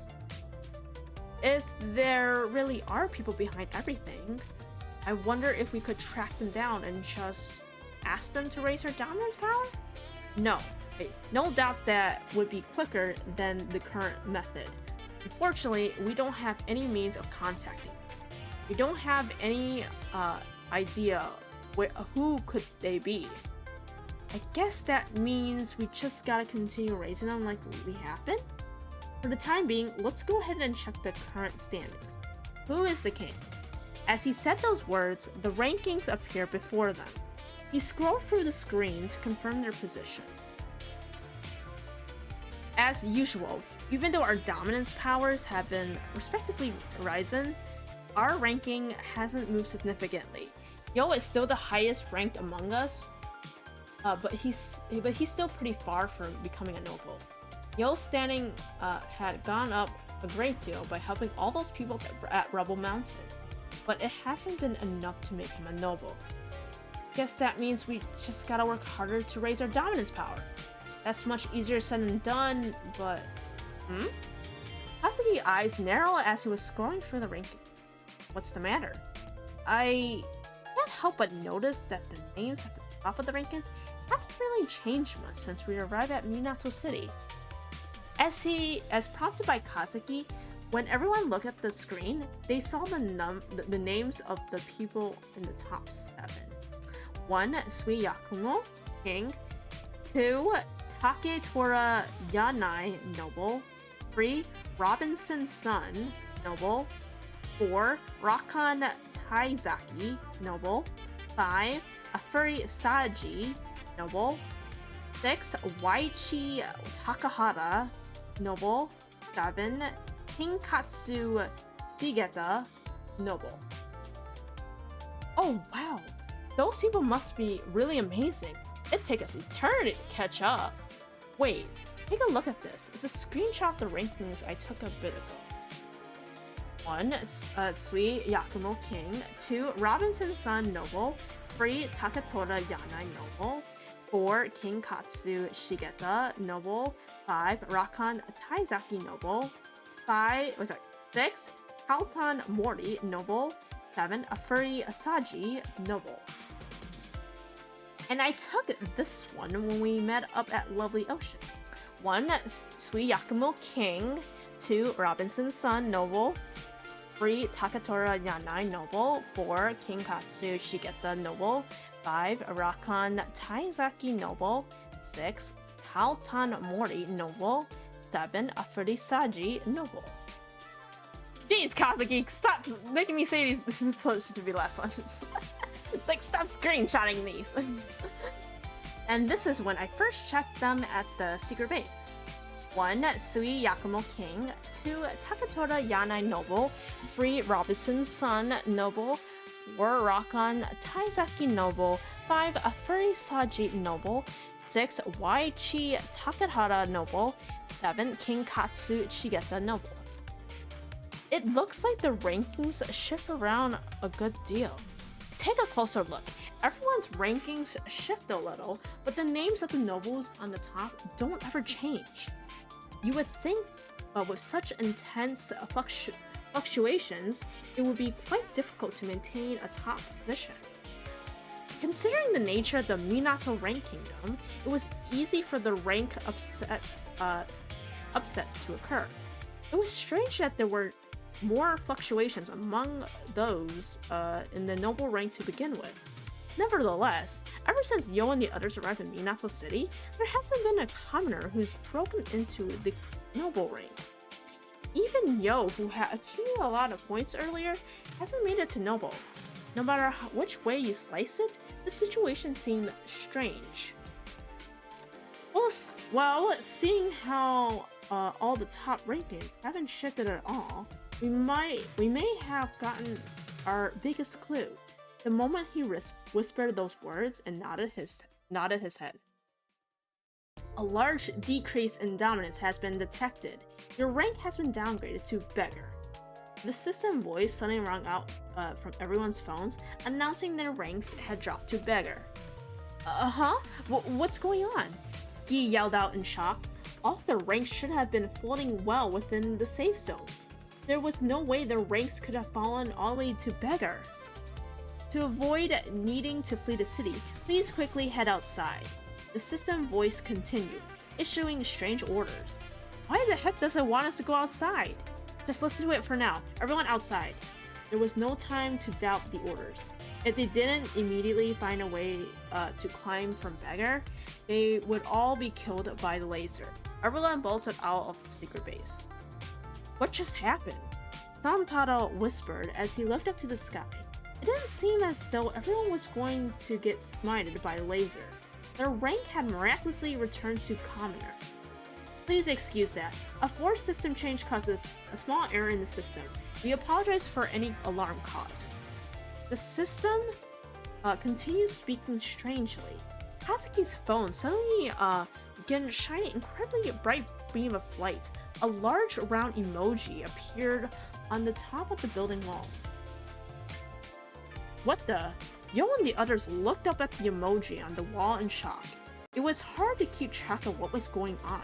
It was just one strange incident after another. Care to explain yourself, Mr. System Voice? Considering the time of your intervention, I think I may be able to figure out just what's going on. Looking unfazed, Kazuki looked up and talked to the emoji. It's exactly as you deduce, Kazuki Ayama. The system responded plainly to Kazuki's question. It was a robotic. Its voice was robotic, but the way it spoke felt roughly human. So you're admitting to being the person behind the determination of dominance power? To be a touch more precise, we only handle a portion. Most of the trivial matters are left to an AI. It's also not a single individual. Rather, we are an organization composed of limited numbers of top nobles. You may call us the influencers. It turned out that Kazuki's was dead on. AI wasn't behind the calculation of dominance power, and what everyone thought was simply a system voice was actually that of a human group. What do you influencers want with us? We were hoping you would be open to negotiations. Whether you would want it or not is all up to you all. Before we make a decision, I ask a few questions. We will answer as much as we can. First off, why were you given this authority? The moment humans become the ones behind determination, fairness goes out the window. We had existed as an organization for quite some time, but it was only recently that we began determining dominance power. Up until the previous king, dominance power had been wholly determined by AI. Why were things changed so quickly? All we heard that it was Sweet Yakumo's will. We do not fully understand it, but it has something to do with a reward of some kind. A reward? Perhaps he changed things around when he became part of the numbers. Those Zero selected to become part of the numbers, he offered them a reward when they took up their position. It was different from an ultra reward. There were limits on what could be granted, and it all depends on Zero's mood. When Sui became number 9, it's possible he used the reward to change Minato Rankingdom's rules, all to make them more favorable for himself. It seems he desired the unstable determination made by humans more so than the strict determinations made by AI.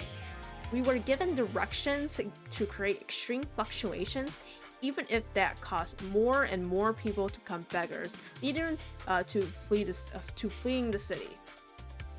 The emoji kept constantly changing. The influencer continued to speak. It started off as a smiling one, then a sweat drop appeared upon its face, before suddenly changing to the one with sunglasses.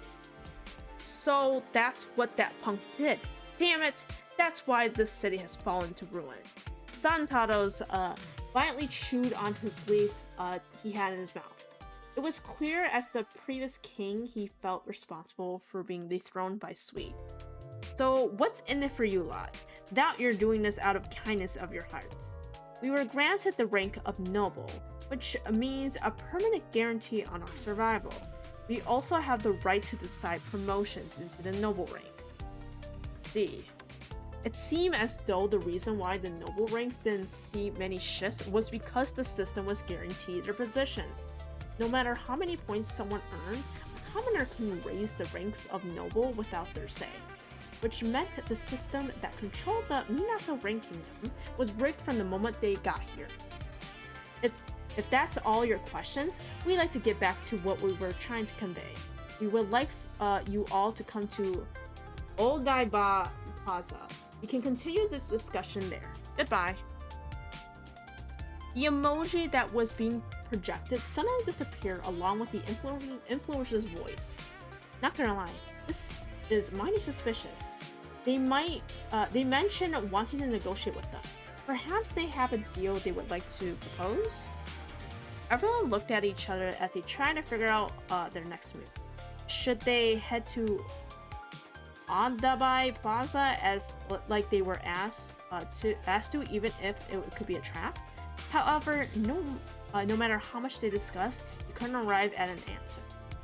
Well, what do you think, Yo? Ski left the decision to Yo. This entire thing is shady. I'm not sure they even what they want from us. But at the same time, this might be also our chance to shortcut becoming a noble, so I think we should go. The influencer was suspicious, but it's not like they had any other options. Accepting this invitation might be their only way of breaking the deadlock they found themselves in. Yeah, you're right. We're doing this to save Sui after all. The group prepared themselves mentally for the trip before making their way to Odaiba Plaza, leaving Santaro and the 4 children behind to hold the fort. Okay. I'm gonna end it off with that because I can't read all this at once because I'm like my voice. So thank you so much for watching. I'll be back tomorrow evening to finish the rest of this chapter. Yeah. Anyways, thank you so much for watching. Enjoy the rest of your night, and I'll be back tomorrow evening. Okay.